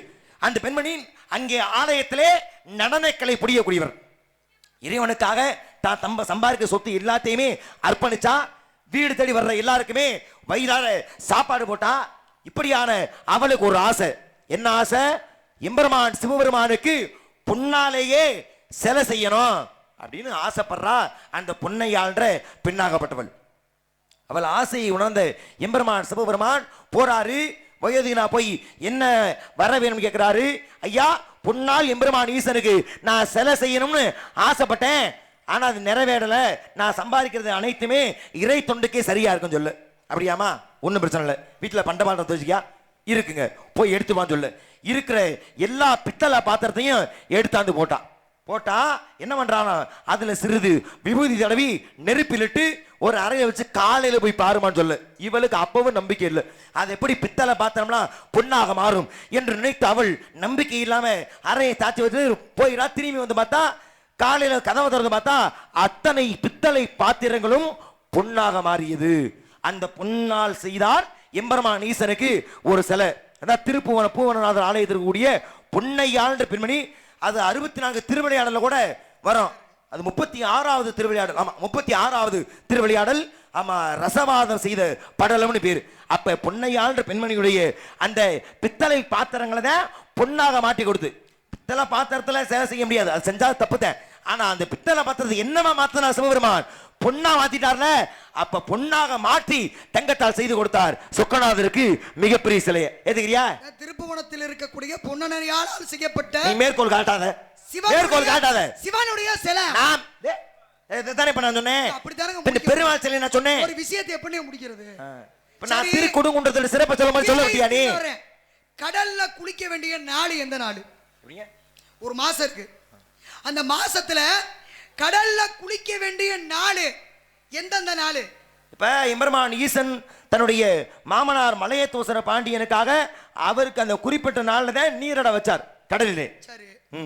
அது 7 கடலும் மதுரைக்கு வந்த கதை. ஆமா. நான் கேக்குறது பொதுவா எந்த கடலா இருந்தாலும் அந்த கடல்ல ஒரு நிலவு தேய்ந்து என்னவா மாறுதோ அந்த நிலவு வளர்ந்து என்னவா மாறுதோ அதுதான். அப்ப அந்த தேய்கிறதுக்கு பேரு என்ன? நிலவு தேஞ்சா அமாவாசை. அப்ப நிலவு தேய்கிற திதிக்கு பேரு அமாவாசை. வளர்ந்தா பௌர்ணமி. அமாவாசை பௌர்ணமி ஆகுமா? அப்படியே அமாவாசை பௌர்ணமி ஆகுமா? நீ தானமா சொன்ன நிலவு தேய்ந்து ஒண்ணுமே இல்லாம ஆயிட்டா அது அமாவாசைங்கிறோம். முழுமையாக வளர்ந்த நிலவை பௌர்ணமிங்கிறோம். அப்புறம் எப்படி இதுவதும் எதிர் துருவம் ரெண்டு எப்படி ஒண்ணாகும்? ஏறக்குறை நீ நானும் மாதிரி சேர்றதுக்குலாம் வாய்ப்பே கிடையாது. நான் சொல்றேன் அமாவாசை நீ சொன்னா சரியா போயிருமா? நீ சொல்லிட்டா அப்படிங்க மகாராணி இந்த அம்மா இது சொன்னோடனே போய் சேருவோம். அமாவாசை பௌர்ணமி அமாவாசை போயிடும். இல்லைன்னா பாவம் அவர் ஹிட்லர் அப்படியே எடுத்து படப்படன்னு சுட்டு போடுவாரு. மனசு ஆறிடுச்சுல. திருப்பி சொல்லலைன்னா தூக்கம் வராது. அதான் தூக்கம் எப்படி உனக்கு வரும்? உயிர் வாழைய மாட்டேன் இப்படி திருப்பி சொல்ல. ஐயோ இந்த வேலையில திருப்பி உனக்கு சொல்லாம விட்டமே. காலையில பச்சை தண்ணி பல்லுல படாதவங்களா? ஒவ்வொரு நேரம் யோசிச்சு கூட பாப்பேன், அந்த ஒரு இடத்துல பேசலை அப்படின்னு. அமாவாசை என்பது நீ சொன்ன மாதிரி ஒன்றும் இல்லாமல் போகுது. பௌர்ணமி முழுமையா நிறைவா உள்ளது. ரெண்டு எப்படி சேரும்? அமாவாசை எப்படி பௌர்ணமியா மாறும்? ஆனா ஒரு நாள் ஆச்சு அமாவாசை பௌர்ணமி ஆகாது இருக்க. ஆனா அமாவாசை பௌர்ணமியா ஆச்சு. யாருக்காக ஆச்சு? எங்க இந்த சில பாதி நாள் இல்ல இப்பதான் அறிவை பயன்படுத்தணும். நீ கேட்டுட்டு இருக்க, நான் ரோசப்பட்டேன்னா பிரச்சனை இல்லை. நீ முன்னாடி சொன்ன மாதிரி உன் கேள்வியே விரட்டி விட்டு கேட்கறமான கேள்வியா தான் இருக்கும். அதனால உன்னுடைய கூற்றுப்படி அமாவாசை பௌர்ணமி ஆகாது, அதான் விதி. ஆனால் விதியை மாத்தினா அது ஆகும் தானே? விதியை மாற்றி அப்படி ஒரு இடத்துல ஆச்சு. யாருக்காகனா ஒரு பக்தர் காத்தேன். அவர் பேரு திருக்கடையூரிலே பிறந்தார். அமிர்த கணேஸ்வரர் ஆலயத்தில் இருந்த அவர் பேரு அபிராமி பட்டர். ஆமா, அபிராமி பட்டர். அந்த அபிராமி பட்டர் என்றுடைய அவர் அங்கே இறை தொண்டில் இருக்காரு. அப்ப பண்ணே வர்றேன், சரபோஜி பண்ணே வந்து கேட்கிறேன், இன்னைக்கு என்னப்பா திடீர்னு ரொம்ப யோசிக்க வரும். ஏமா தப்பு இல்லமா, நான் என்ன சொல்லல, அவர் சொல்றாரு அண்ணே யோசிச்சு சரியா சொல்றது சரியா இல்ல. யோசிக்காம பட்டுன்னு தப்பா சொன்னா நீ எல்லாம் வெறி கொண்டு காத்திருக்க. ஒரு பேர் தப்பாட்டா கலையாரத்துக்கு இடிச்சுட்டு கிளம்பிடுவேன் மேல கிடைக்கும்னு காத்திருக்கேன். அதனால உன்னிட்ட சொல்லும் போது யோசிச்சு சரியா சொல்றது எனக்கு பிரச்சனை. யோசிக்கிற பத்தி தப்பு கிடையாது. அப்ப அந்த அபிராமி பட்டர் வந்து மன்னர் கேட்கிறாரு, இப்ப என்ன திதின்னு. இவர் ஆர்வத்துல அமாவாசை, அன்னைக்கு திதி அமாவாசை தான். ஆனா அவர் பௌர்ணமி சொல்லிட்டாரு. மன்னன் கோபம் ஆயிட்டான். எங்க இன்னைக்கு அமாவாசை, நீ பௌர்ணமி இன்னைக்கு பௌர்ணமி வரலைன்னா உன்னை சிறைச்சத மன்னரா அப்படின்னு மண்ணே அறிவிப்பு கொடுத்துட்டாரு. வேற வழி தெரியல. அம்பாள்ற அபிராமி வேண்ட என்ன பண்ணாலாம்? அபிராமி தான் காதுல போட்டிருந்த அந்த குண்டலம் தோட தூக்கி எறிகிறா. அந்த தோடு என்னவாக மாறியதுன்னா நிலவாக மாறி அந்த சரபோஜி மன்னனுக்கு காட்சி கொடுத்ததான். அப்ப நீ சொன்ன மாதிரி அமாவாசைன்றது பௌர்ணமி ஆக போறது இல்ல. இயற்கை நியதி அதுதான். முழுசா தேஞ்சு திரும்ப வளர்ந்துதான் எதிர் துருவங்களா இருக்கு. ஆனால் அமாவாசை திதி அன்று தன் பக்தன் உயிர் சேதம் ஆயிடக்கூடாது என்பதற்காக சரபோஜி மன்னனுக்கு காட்சி கொடுப்பதற்காக தன் தோட கலட்டி எறிஞ்சு அதை பௌர்ணமி என்ற திதியாக மாற்றினால் அம்பாள். ஏத்துக்கிறியா? திருக்கடையூர்ல அமிர்த கணேசர் ஆலயத்துல மார்க்கண்டேயர் பிறந்த ஊர்ல. மார்க்கண்டேயர் பிறந்தாரா? மார்க்கண்டேயருக்கு என்றும் 16 ஆயுள் காலம் கிடைச்ச ஊரு. இப்ப எங்க பிறந்தார் அவரு? அப்ப நீங்க சொல்லுங்க. சேர்ந்த பிரச்சனை. இப்ப சொல்றீங்க தோடு என்னவா மாறுச்சு? என்ன பண்றேன்னு பார்த்தேன். தப்பா சொன்னாலும் சுதாரிக்கிறியா இல்ல அப்படி ஈழு போறியான்னு பார்த்தேன். மார்க்கண்டேயர் அப்புறம் அங்க பிறந்தாருன்னா அப்ப சுதாரி பார்த்த நீ நிக்கிற. ஏன் அப்புறம் உறங்கிட்டாங்க. இப்ப தோடு என்னவா மாறுச்சுன்னா? தோடு பௌர்ணமியா மாறுச்சு. என்ன மாறுச்சு? பௌர்ணமி. அட பௌர்ணமி திதிமா, அது என்னவா காட்சி கொடுத்துச்சு? நிலவு. அப்படி சொல்லு. என்னவா மாறுச்சுன்னா என்ன திதியா மாறுச்சு உன்னை கேட்டேப்ப? நிலவா மாறுச்சு. நிலவாக மாறி இதுல. ஆமா. தோடு நிலவா மாறுச்சு. சரி. மூக்குத்தி நிலவா காட்சி தருமா? மூக்குத்தி அது எப்படி காட்சி தருமா? முடியாது. முடியாதுல. அப்ப அதே என் கேள்வி சொல்லு. வேனுக்கு முன்னே கொண்டு வந்து கோர்த்து விட்டுருக்கீங்க. என்ன முடிகிற மாதிரி இல்லையாட்டு இருக்கு. போய் எப்ப முடியுங்களே? சரி, தோடு நிலவா மாறுச்சு. அதெல்லாம் பத்தி கவலைப்பட வர்றே கிடையாது. தோடு நிலவா மாறும் பொழுது ஏன் மூக்குத்தி மாறாதா? மாறாதா இல்ல மாறியது நிலவாக. எங்க காலையில வச்சுக்கலாமா? அப்படிலாம் சொல்ல முடியாது. எதுக்கு வந்த? அவருக்கு அண்ணன் கேட்கிறாரு. அப்புறம் எதுக்குமா வந்து அவர் கேட்கிறாரு? கேட்க சொல்றீங்க நீங்க. உனக்கு மட்டும் இங்க இருந்து ஒரு ஆள் வரும்போது ஏன் அங்க இருந்து எனக்கு ஆள் வர மாட்டாங்களா? ஏனே மூக்குத்தி போய் நிலவா மாறுமா? ஏன் அப்ப தோடு இங்க மாறுச்சுன்னு சொன்னதுக்கு ஈடு போட்டா ஏன் அப்ப நீ சொல்ல வேண்டியதானே? எப்படி தோடு எப்படி மாறும்? நீங்கள் சொல்ல கதை தவறு. ஏன் அப்ப மறுத்திருக்க வேண்டியதானே? இது கன்னியாகுமரியில் நடந்த கதை. ஒரு பனையேறும் தொழிலாளி. அவர் பூரா பொம்பளை பிள்ளை. சரி, ஆம்பளை பிள்ளையே கிடையாது. ஆனா அவரு பனைமரத்துல இருக்கையிலாம் 3 பிள்ளைக்கு மேல பொம்பளை பிள்ளை. அவர் பனைமரத்துல இருக்கும் போதெல்லாம் சரியா வந்து அப்பா தங்கச்சி பிறந்திருக்கு, அப்பா தங்கச்சி பிறந்திருக்குன்னு பொம்பளை பிள்ளைய வந்து சொல்ல. ஒரு நாள் சொல்லிட்டாரு, இனிமேல அடுத்து என் பொண்டாட்டி ஆண் பிள்ளை பெக்காம பொம்பளை பிள்ளை பிறந்திருக்குன்னு சொன்னா இதே பனைமரத்திலிருந்து இப்படியே கீழே வந்துருவேன் அப்படின்ட்டார். உயிரோடு இருக்க மாட்டேன்ட்டார். அதே மாதிரியே ஒரு நாள் அந்த அம்மா கர்ப்பமாகி குழந்தை பிறக்க போகுது. பிறந்துருச்சு. குழந்தை பொம்பளை பிள்ளை பிறந்திருக்குன்னு சொல்ல வந்து அதே மாதிரியே. ஆனா அப்ப பனை மரத்துல இவர் இல்ல. விதியை பாருங்க எப்படி விளையாடுதுன்னு. பக்கத்துல பார்த்தா ஒரு பாம்பு புத்து. அந்த பாம்பு புத்துக்குள்ள பனை மரத்துல இருந்தா கீழே விழுகல. சொன்ன வாக்க மீற முடியாதுல, செத்து போயிடும்டா கழுத, உள்ள இருக்க பாம்பு கூட கடிக்கட்டும் அப்படின்னு சொல்லி பாம்பு புத்துக்குள்ள கையை விட்டாரு பாருங்க. உள்ள இருந்த மாணிக்கம் கையில கிடைச்சிருச்சு. யோகம் இந்த பிள்ளை வந்த யோகம் போல. ஆனா ரொம்ப அரிதாக கண்டெடுக்கப்பட்ட பொருட்கள் அந்த காலத்துல யாருக்கு சொந்தம்? மன்னருக்கு தானே சொந்தம். உடனே என்ன பண்ணாரு, அன்றைக்கு அந்த பகுதி ஆண்ட திருவிதாங்கூர் மன்னரிடத்திலே அந்த மாணிக்க கல்லை ஒப்படைத்தார். ஒப்படைச்ச படையேறும் தொழிலாளிக்கு மன்னர் பொன்னையும் பொருளையும் கொடுத்து அனுப்பிவிட்டாரு. இல்ல அப்பகுதி ஆண்ட மன்னன் எந்த இடத்த ஆண்டார்? நீங்க அன்னைக்கு ஆண்டவர் அன்னைக்கு அந்த திருவிதாங்கூர் பகுதி. அப்ப இந்த சம்பவம் நடந்தது திருவிதாங்கூர் பகுதி தான். அந்த கதை நடந்ததை சொல்லிக்கிட்டு இருக்கேன். அப்ப நடக்கும் போது என்ன ஆகுது அப்படின்னா, இங்க நம்ம இல்ல ஒரு நீ நாகர்கோவில் நடந்ததுன்னு சொல்லும் பொழுது நான் பிடிக்கலாம் இருந்தேன். ஒருவேளை அந்த புத்துக்களை கையை விட்ட இடம் நீ நாகர்கோவில் சொல்லுவேன், அப்படி நாகப்பா மாதிரி உன்னை கொத்தலாம் இருந்தேன். கன்னியாகுமரி பகுதி, கன்னியாகுமரி அந்த ஸ்தலம் இருக்குது கன்னியாகுமரி நாகர்கோவில் இல்ல பகுதியே சொல்லிதான் ஆரம்பிச்சு. ஆனா இந்த சம்பவம் நடந்தது திருவிதாங்கூர்ல. சரி, தப்பு. மன்னர் ஆளும் இடம் என்னத்தை தப்பிக்க, மாட்டினா தானே தப்பிக்க. மாட்ட வேலையா ஒரு நொடியில யாராலும் மாட்டிடுவாங்க. இப்ப நீ இதே நீ திருவிதாங்கூர் பகுதின்னு சொல்லாம அந்த வார்த்தை மட்டும் வராம அந்த கதையை நீ முடிச்சிருந்தீங்கன்னா நான் சொன்னது நடந்திருக்கும். இல்ல இப்ப கன்னியாகுமரியில அவர் கண்டெடுத்தாருன்றது கருத்து இல்ல. கன்னியாகுமரி அந்த ஸ்தலம் உண்டு. நீங்க இப்ப சொன்னீங்கல்ல மூக்குத்தி நிலவா மாறினது எங்க, அது கன்னியாகுமரியில. அதை சொல்லி இதை நான் ஆரம்பிக்கிறேன். கிடைச்ச இடம் அந்த மன்னருக்கு போய் கொடுக்குறாருன்னா அப்ப திருவிதாங்கூர் மன்னர் ஆள்ற இடத்துல இருந்தா தானே அந்த மன்னர்கிட்ட போய் கொடுப்பாரு. அப்புறம் வேற மன்னர்கிட்ட போய் கொடுப்பாரு. அப்ப அந்த மன்னர்கிட்ட கொடுத்துறாரு. அவருக்கு வருத்தம், ஏதாவது ஒண்ணு சொல்ல அப்படியாவது சொல்லி மாட்ட மாட்டாங்களான்னு. நான் எதிர்பார்க்கறது தானே அவர் எதிர்பார்ப்பாரு. அப்ப அந்த மன்னர் இந்த பனையேறும் தொழிலாளிக்கு பொண்ணு பொருளை கொடுத்து அனுப்பிவிட்டார். ஆனா அவர் கனவுல நம்ம கன்னியாகுமரி பகவதி போய், எப்பா உனக்கு இவ்வளவு பெரிய மாணிக்க கல்லு கிடைச்சிருக்கே, எனக்கு ஏன் கோவில்ல எனக்காக இதுல ஒரு மூக்கத்தை நீ செஞ்சு போடக்கூடாதா அப்படின்னு சாமி கேட்டோன்னே விழிச்சு பார்த்தார் திருவிதாங்கூர் மன்னர். ரொம்ப சந்தோஷம், அம்பாளே கன்னியாகுமரி பகவதியே நம்ம இடத்துல கேட்டிருக்காளே அப்படின்னு சொல்லி சந்தோஷப்பட்டு அவரு அந்த அம்பாளுக்கு ஒரு மூக்குத்தி செய்து கொடுத்தார். அந்த மூக்குத்திய அந்த அம்பாள் போட்டிருக்கும் போது அப்ப கடற்பகுதியை நோக்கி தான் வாசல் இருந்துச்சான்.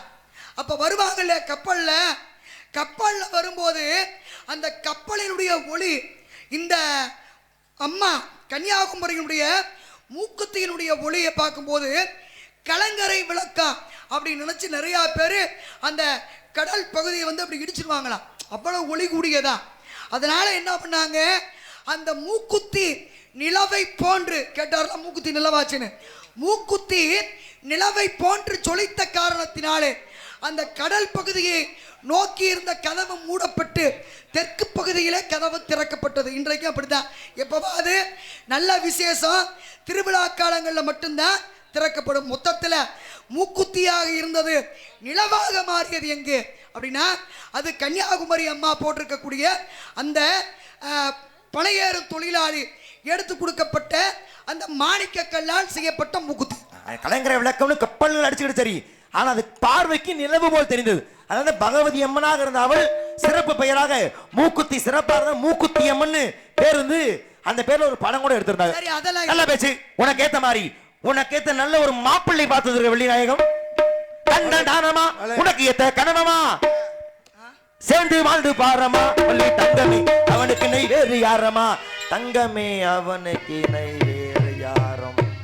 பெட்டிக்காரே பாட்டெல்லாம் நிறைய பார்த்துட்டு வசனம் இல்ல, நான் பாடுனாவே வசனம் மாதிரி தான் இருக்கும்.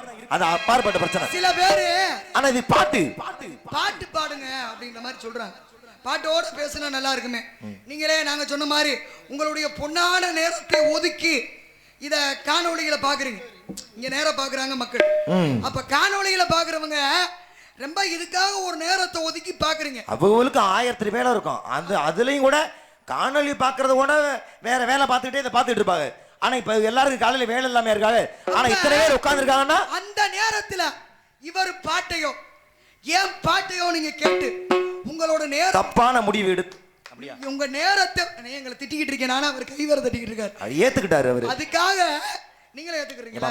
பாட்டு நான் ஒன்னு டிஆர் மகாலிங்க ஐயா இல்ல, நீ சுசீலாமா இல்ல, நான் சொல்லல. ஏதோ ஒரு பாட்டு ஒரு 2 வரி முருகனுடைய சிறப்பு நாடகமே முருகனுக்கு நாடகம். ஏன் 2 வரி முருகனை பத்தி பாடினது என்னப்பா? பாட்டு பாடுறதுனால தப்பு இல்ல. நீ 6 பாட்டு பாடின, நான் 5 பாட்டு பாடினேன். ஏன் சில ஒரே சில பாதி நேரத்துல மறுடிட்டாரு. பப்பா வீட்டு போய் நீ நான் பப்பா தொங்கிட்டேன். ஏன் தொங்கிட்டு கிடக்குற? பப்பா வீட்டுக்கு இருந்து இப்ப நானும் தொங்கணுமா? நாடகம் பாக்குற ஒரு 200 பேருக்கு தெரியும். இன்னைக்கு நேரம் இப்ப நேரம் என்ன ஆகுதுன்னு இப்ப இணையத்துல பாக்குறவங்க விடிய காலையிலையும் பார்ப்பாங்க, உச்சி வெயிலையும் பார்ப்பாங்க. ஆனா இப்ப நேரம் 4:30 ஆக போகுது. ஒரு முருகனை 4:30 மணிக்கு விட்டா பாக்குறவங்க என்ன நினைப்பாங்க? போன நாடகத்துல நீங்க நான் 5 ஆளுக்கு வில்ல, அப்ப நாடகம் ஆரம்பிச்சு 11:30 மணிக்கு, 5 ஆளுக்கு ஆரம்பிச்சு இன்னைக்கு 10:30 மணிக்கு சரியா ஆரம்பிச்சோம். அப்படி சொல்லுங்க. யாரு உன் சட்டத்துக்கு நான் ஆளு கிடையாது. நீ நின்று நிக்கணும், நீங்க பாடுனா பாடணும். ஏங்க வேலையை பாருமா. என்னுடைய பாடலுக்கு வாசிக்கிறதுக்கு என் மரியாதைக்குரிய இசைக்கலைஞர் இருக்கிறார்கள். புடிங்க பட்டிக்கார சுதிய நானாமா உனக்கு நாங்க யாருக்குதான் அளவு கொடுக்குறோம்? அண்ணன் கூட பார்க்க மாட்டேன் பாத்துக்க. கிராதகர்கள், சண்டாளர்கள் என் பாடலை நிப்பாடி விட்டார்கள். முருகன் எங்க வாத்தியார் மட்டும்தாயா. உண்மையில எங்க வாத்தியாருக்கு மிகப்பெரிய நன்றி. ஏன் நான் அவரை வாத்தியாருங்கிறேன்னா மச்சான் வந்த போதுல பாட்டுனா என்னன்னே தெரியாது. சுதி இப்போ ஒன்றும் அவ்வளோ நல்லா பாடுறது இல்லை. ஆனா சுதினே என்னன்னே தெரியாத பொழுது வசனம் பேச்சு மட்டும் தான் பேசுவேன். அப்ப என் மாமா வீட்டுக்கு கூட்டி போய் சாப்பாடு போட்டு இதுதான் சுதி இதான் தாளம்னு சொல்லி கொடுத்தாரு எங்க மாமா, சிங்கத்துற மாமா. அதனால அவரை மட்டும் நான் சொல்ல மாட்டேன். மச்சான் மரியாதை, எங்க மேல மிகப்பெரிய மரியாதை வச்சிருக்கேன். ஒரு சின்ன விஷயம் என்ன? முகத்தெல்லாம் அவ்வளவு கோபமா வச்சிருக்கீங்க, கால் நடுக்குது. ஏன் வள்ளியம்மா பார்த்து எதுக்கு இந்த அம்மா பார்த்தா இல்ல ரத்த கொதிப்பு. எப்படி இந்த அம்மாவை பார்த்து கால் நடுங்கினா நான் அந்த வேலைக்கு வரமாட்டேன். சின்ன வயசு நேரம் ஆயிடுச்சுமா. என்னைய பிடிச்சு ஆட்டுதுடா அன்னைக்கு. உள்ள குறவளையெல்லாம் அப்படியே 4:30 மணிக்கு அவர் 3 மணிக்கு கிளம்பினார். 1.5 மணி நேரம் விடுவாங்கலாம் மாட்டாங்கலாம் காத்திருக்காரு. இன்னும் விட்டா சீனை கழிச்சு வெளியே வந்துடுவாரு. வெளியில சொல்றீங்களே 1000 விஷயம் பேசலாம், தப்பு இல்ல. கதை ஒரு பக்கம் நடந்துட்டே இருக்கணும். ஆமா முருகனே பார்த்த மாப்பிள்ள எனக்கு மாப்பிள்ளையே பிடிக்கல, விருப்பம் இல்ல. இப்ப வெட்டு பாட்டு வேணான்ட்ட. சரி விடு, நான் கதை பாட்டு படிக்கிறேன். அண்டு பகல் இந்த அவசகி நீ விடுத்து அவனையோ இருப்பா செவி மடுத்து சொல்லும் அந்த கேளமா புனைந்து வந்தவரே புரிந்து வந்தவரே நான் கூட நீ தப்பா நினைச்சிட்டமா, நீ வீம்புக்கு பண்ற ஆளுன்னு. சரி மெட்டுப்பாட்டு பண்ண நேரம் ஆயிரும், கதை பாட்டை பாடுங்க நான் பாடுறேன்னு. அந்த கல்லுக்குள்ளும் ஈரம் போல உன் கல் நெஞ்சுக்குள்ளும் ஒரு இறக்க குணம் உள்ளது. வாழ்த்துக்கள். இன்று மாலை சூரிய அஸ்தமனத்துக்குள்ளாக உனக்கு முருகப்பெருமானுக்கு திருமணம் செய்து வைக்காவிட்டால் என்பது நாரணமல்ல, இது பிரம்ம முடிச்சுமல்ல, இதுவே சத்தியம் சத்தியம் சத்தியம் சத்தியம். என்ன 2 பேரும் பாது தெரியாம தெரியல. உங்க அண்ணனும் கடப்பாறை எடுத்தாங்க. கடப்பாறை ஒசரம் இல்ல, நீ கடப்பாறை தூக்கிட்டு வர்றியம்மா. இதுக்கு முன்னாடி நீ கசாப்பு கடையில் வேளாத்திருவுல போன ஜென்மத்துல. வா, நான் திரும்பவும் சொல்றேன், நேரம் ஆயிருச்சு, 4:30 மணி ஆயிருச்சு. இப்ப இதுக்கு விளக்கம் சொல்ற பெரிய பஞ்சாயத்து இல்ல. அரையுமா திருப்பணியா அதுக்கு இங்கிட்டு போனீங்கன்னா இங்கிட்டு பிடிக்க முடியல. அதனாலதான் இன்னைக்கு இங்கிட்டு சுத்தி போயிட்டேன். அது யதார்த்தமா அது வேற. அதே ஒவ்வொருத்தருக்கும் ஒவ்வொரு இடத்துல போதை இருக்கும். சில பேர் குடியில போதை, சிலருக்கு பாடுறதுல போதை. உனக்கு எதுல தெரியுமா போதை? இந்த நாரதர்களை நிம்மதியா உயிர் வாழவே விடக்கூடாது. சரி கதை விவரம் பேசியாச்சு, சரி கதை நடத்துவான் அப்படின்னு போனா கூட சனியன் துரத்தி வர்ற மாதிரி போய் சீனை புடிச்சு இருக்கிற ஒரு விஷயத்தை நான் எப்பவுமே என்ன சொல்லுவேன், என்ன பேசிட்டான் பேசினதை முடிச்சு அப்புறம் என்ன சுமம் போட்ட வேண்டியதானே? நீ மாதிரி பிள்ளையார் சொல்லி போட்டுக்கிட்டு இருக்கா? சொல்லுங்க எத இல்ல யாராவது ஒரு ஆள் பதில் சொல்லணும்ல. அட இருமா, இப்ப இதுக்கு சொன்னோம்னு வச்சுக்கவே திரும்பி இன்னும் 10 விஷயம் வரதான் போகுது. இல்ல அப்படி இல்ல, அதுக்கு நான் தயாரா இருக்கேன். ஏன்னா நீ விட மாட்டே, நானும் விட மாட்டேன். பேசின விஷயத்தோட இதை முடிச்சிருவோம். அதானே நியாயம். பேசுறதோட முடிச்சிருவான். நீ ரொம்ப நல்ல மனுஷன் மாதிரி பேசி மூளை செலவு பண்ணாத. நீ அவ்வளவு நல்ல மனுஷனா இல்ல. உடம்பு முழுக்க விஷம். சரியா? விஷம் உடம்பு முழுக்க. அண்ணே இருங்க, பதில் சொல்லணுமா வேணாமானே? சொல்லணும். யாரு கேட்டா முதல்ல? இருங்க சொல்லணும்னு வெச்சுக்கோ. யாரு கேட்டா முதல்ல? அது நீங்க தான் கேட்டீங்க. நான் தான் கேட்டேன். சொல்லிட்ட அப்புறம் கேள்வி யாரு? திருப்பி நான் கேட்டுவிட்டேன்னா சரி அப்படி கூட நீங்க நிப்பாட்டிக்கலாமே. நான் சொல்ல மாட்டேன்னு சொல்லலையே. 5 காலத்துல நீ முருகனை விட முடிவு பண்ணிட்ட அப்படிதானே? சரிமா, விஷயம் சொல்ற பேசல. பதில சொல்லி முடிச்சா முடிச்சிடலாம், பிரச்சனை இல்ல அப்படின்றியா? சரி இப்போ என்ன, நானே பதில் சொல்றேன். சரி நீங்க தானே முதல்ல கேட்டேன்றீங்க. 5 அதிசயமும் வரணும். ஆமா, நான் கேட்ட 2 மட்டும் இல்ல, நான் சொன்ன 2 எடுத்துக்காட்டு மட்டும் தான். நியாயமா? நீங்க தான் நீங்க முதல்ல கேட்டீங்க. நான் நினைச்சிருந்தேன்னா பதில் சொல்லாம முடிச்சிருக்கலாம்.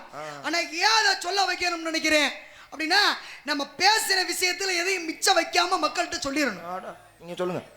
5க்கு மிச்சம் வைக்காம நீங்க சொல்லுங்க. சரியா இருக்கான்னு நான் பாத்துக்கிறேன். 5 அதிசயம்.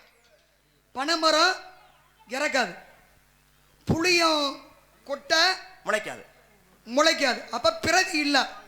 அப்ப இரவாத பனை, பிறவாத புலி எங்க இருக்குன்னா நம்ம கோயமுத்தூர். ஏன்னா கோயமுத்தூருக்கு பக்கத்துல திருப்பேரூர் அப்படின்னு ஒரு ஊர். அந்த திருப்பேரூர் பட்டீஸ்வரருடைய ஆலயம். பட்டீஸ்வரர் கோயில்னா 2 இருக்கு. ஒன்று கோயம்புத்தூர் பட்டீஸ்வரர் கோயில், இன்னொன்று கும்பகோணத்துக்கு பக்கத்தில் ஒரு பட்டீஸ்வரர் கோவில் இருக்கு. ஏன்னா பிரம்மாவினுடைய படைப்பு தொழில் பாருங்க, வேதனையா மனசுக்குள்ள பிள்ளைக்கு பதில் சொன்னாலே இப்படித்தானே பண்றாரு. ஊருக்கு அவ்வளவு வருத்தப்படுறாரு. இனி கொஞ்ச நாள்ல போய் செய்வனெல்லாம் பண்ணுவாப்புல போல, எனக்கு எப்படியாவது தோத்து போயிடணும். அப்ப இந்த காமதேனுவாகப்பட்டது பிரம்மனுடைய படைப்பு தொழில் எனக்கு வேணும் அப்படின்னு சிவனை நோக்கி தவம் பண்ணுது. பிள்ளைகளோட வந்து நம்ம பூலோகத்துல அந்த காமதேனுவனுடைய பிள்ளைகள் யாரு? நந்தினின்னு ஒரு புள்ள, அடுத்து பட்டின்னு ஒரு புள்ள. அப்ப இந்த பட்டின்ற புள்ள காமதேனு சிவபூஜை செய்யக்கூடிய இடத்துல குட்டியில விளையாடுது. இன்னைக்கு சின்ன பிள்ளைங்க அவனை விளையாடையில அங்கிட்டு இங்கிட்டு ஏதாவது பிடிச்சி ஒட்டி விட்டுருங்கல்ல. அப்ப சிவலிங்கத்து மேல பட்டி மிதிச்சு போடுது. தாங்க முடியாத வேதனை காமதேனுக்கு. ஆகா, சிவலிங்கத்தை நம்முடைய பிள்ளை இப்படி மிதிச்சு பாவத்துக்கு ஆளாகிருச்சே அப்படின்னு வருத்தப்பட்டு வேதனைப்படும் போது சிவன் காட்சி கொடுத்தா, அப்படிலாம் இல்லை, சின்ன பிள்ளை மிதிச்சா எந்த தாயோ தகப்பனோ கோச்சுக்குருவாங்களா? சாதாரண அம்மா அப்பாவே கோச்சுக்கிற மாட்டாங்க, உலகத்துக்கே அப்பே அவர் கோச்சுக்கிறா போறாரு. அதனால அப்படியெல்லாம் ஒண்ணும் இல்லை, நீ நினைத்த இந்த வேண்டுதலை உனக்கு வேறொரு இடத்துல தர்றேன். ஆனா இந்த இடத்துல உனக்கும் உன்னுடைய பிள்ளைக்கும் இங்கே வாழக்கூடிய மக்களுக்கும் என்னை வணங்கக்கூடிய பக்தர்களுக்கும் மோட்சமோ முக்தியும் அளிப்பேன் அப்படின்னு சிவன் சொன்ன வார்த்தை.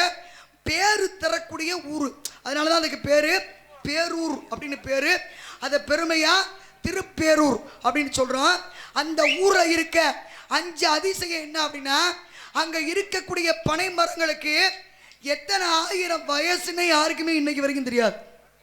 அப்ப இரவாத பனை, அங்க இருக்கக்கூடிய புளிய மரத்தோட கொட்டையை போட்டா அது முளைக்காது. அப்ப பிறவாத புலி, காமதேனு என்ற பசு தவம் செய்த இடம். அதனால அந்த ஊர்ல சாணம் இருக்கு இல்லையா, பசு சாணம் இருந்தா ரொம்ப நாள் ஆனா என்ன பண்ணணும்? புழு வைக்கணும்ல. அந்த ஊர்ல சாணம் புழுவி இன்னைக்கு வரைக்கும் வைக்காது. இது 3வது அதிசயம்.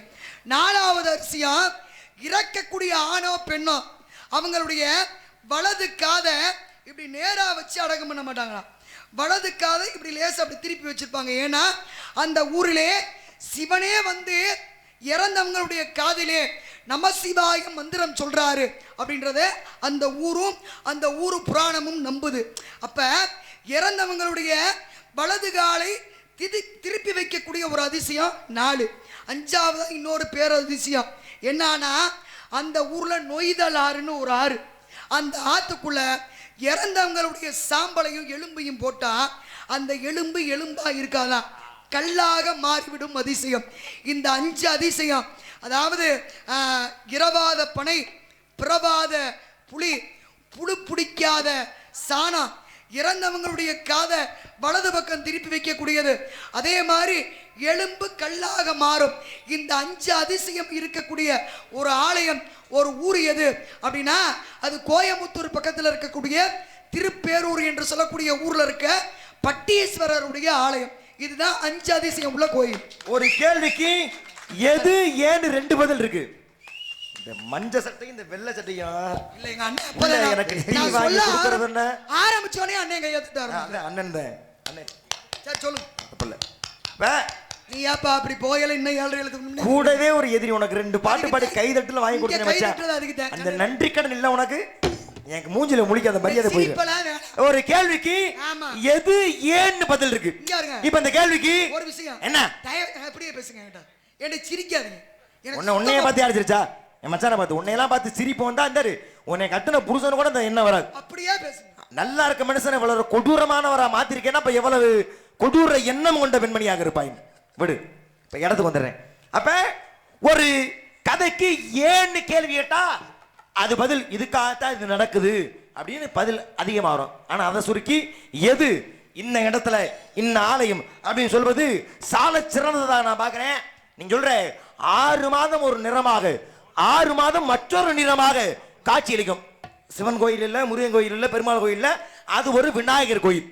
6 மாதம் வெண்மை நிறத்தோடு இருக்கும். ஏன்னா 2 காலம் உண்டு, ஒரு வருஷத்துக்கு 2 காலம். ஒன்னு உத்தராயண காலம், இன்னொரு தட்சிணாயன காலம். பங்குனி, சித்திரை, வைகாசி, ஆனி, ஆடி, ஆவணி உத்தராயணம். புரட்டாசி, ஐப்பசி, கார்த்திகை, மார்கழி, தை, மாசி இந்த ஆறு தட்சிணாயனம். இந்த உத்தராயண காலத்துல கருமை நிறமாக காட்சி கொடுப்பாராம் அந்த விநாயகர். தட்சிணாயன காலத்துல வெள்ளை நிறமாக காட்சி கொடுப்பாராம். அது சந்திரகாந்த கல்லால் உருவாக்கப்பட்டது. ஏன்றது காரணம் வேற. ஆனா அது எங்க இருக்குன்னா இன்னைக்கு இது தமிழ்நாட்டில் இல்ல. இன்னைக்கு அது மொழிவாரி மாநிலமா பிரிக்கப்பட்ட பிறகு இன்னைக்கு கன்னியாகுமரி பக்கத்தில் மார்த்தாண்டம் அப்படின்னு ஒரு ஊர் இருக்கு. அங்கே எல்லாம் பெரும்பாலான எல்லாருமே தமிழ் பேசக்கூடியவர் தான். ஆனா மாநில எல்லை அடிப்படையில் அது இன்னைக்கு கேரள மாநிலத்துக்குள்ள இருக்கு. அந்த பகுதியிலே ஆமா கேரளபுரம்னு ஒரு அது விநாயகபுரம் ஆகிறது. பிற்காலத்தில் கேரளபுரமா மாற்றப்பட்டது. அந்த கேரளபுரத்தில் உள்ள விநாயகர் தான் 6 மாதம் கருப்பா இருக்காரு, 6 மாதம் சேவையா இருக்காரு. போதுமா? குருநாதர் மட்டும் தான் எனக்கு கல்லுக்குள்ள மீற. நன்றி அத்தனை. இப்ப அப்படியே முகம் என்ன கர்ண கொடூரமா மாறிடுச்சு. இருக்கட்டும் இருக்கட்டும். இன்று மாலை சூரிய நீ ஆரம்பிச்சிருக்க, நான் தொடர்ந்துட்டேன். அடுத்து நான் ஆரம்பிப்பேன். எப்படி பிடிக்கிறேன் நான் பார்க்க தானே பாரு. இன்று மாலை சூரிய அஸ்தமனத்திற்குள்ளாக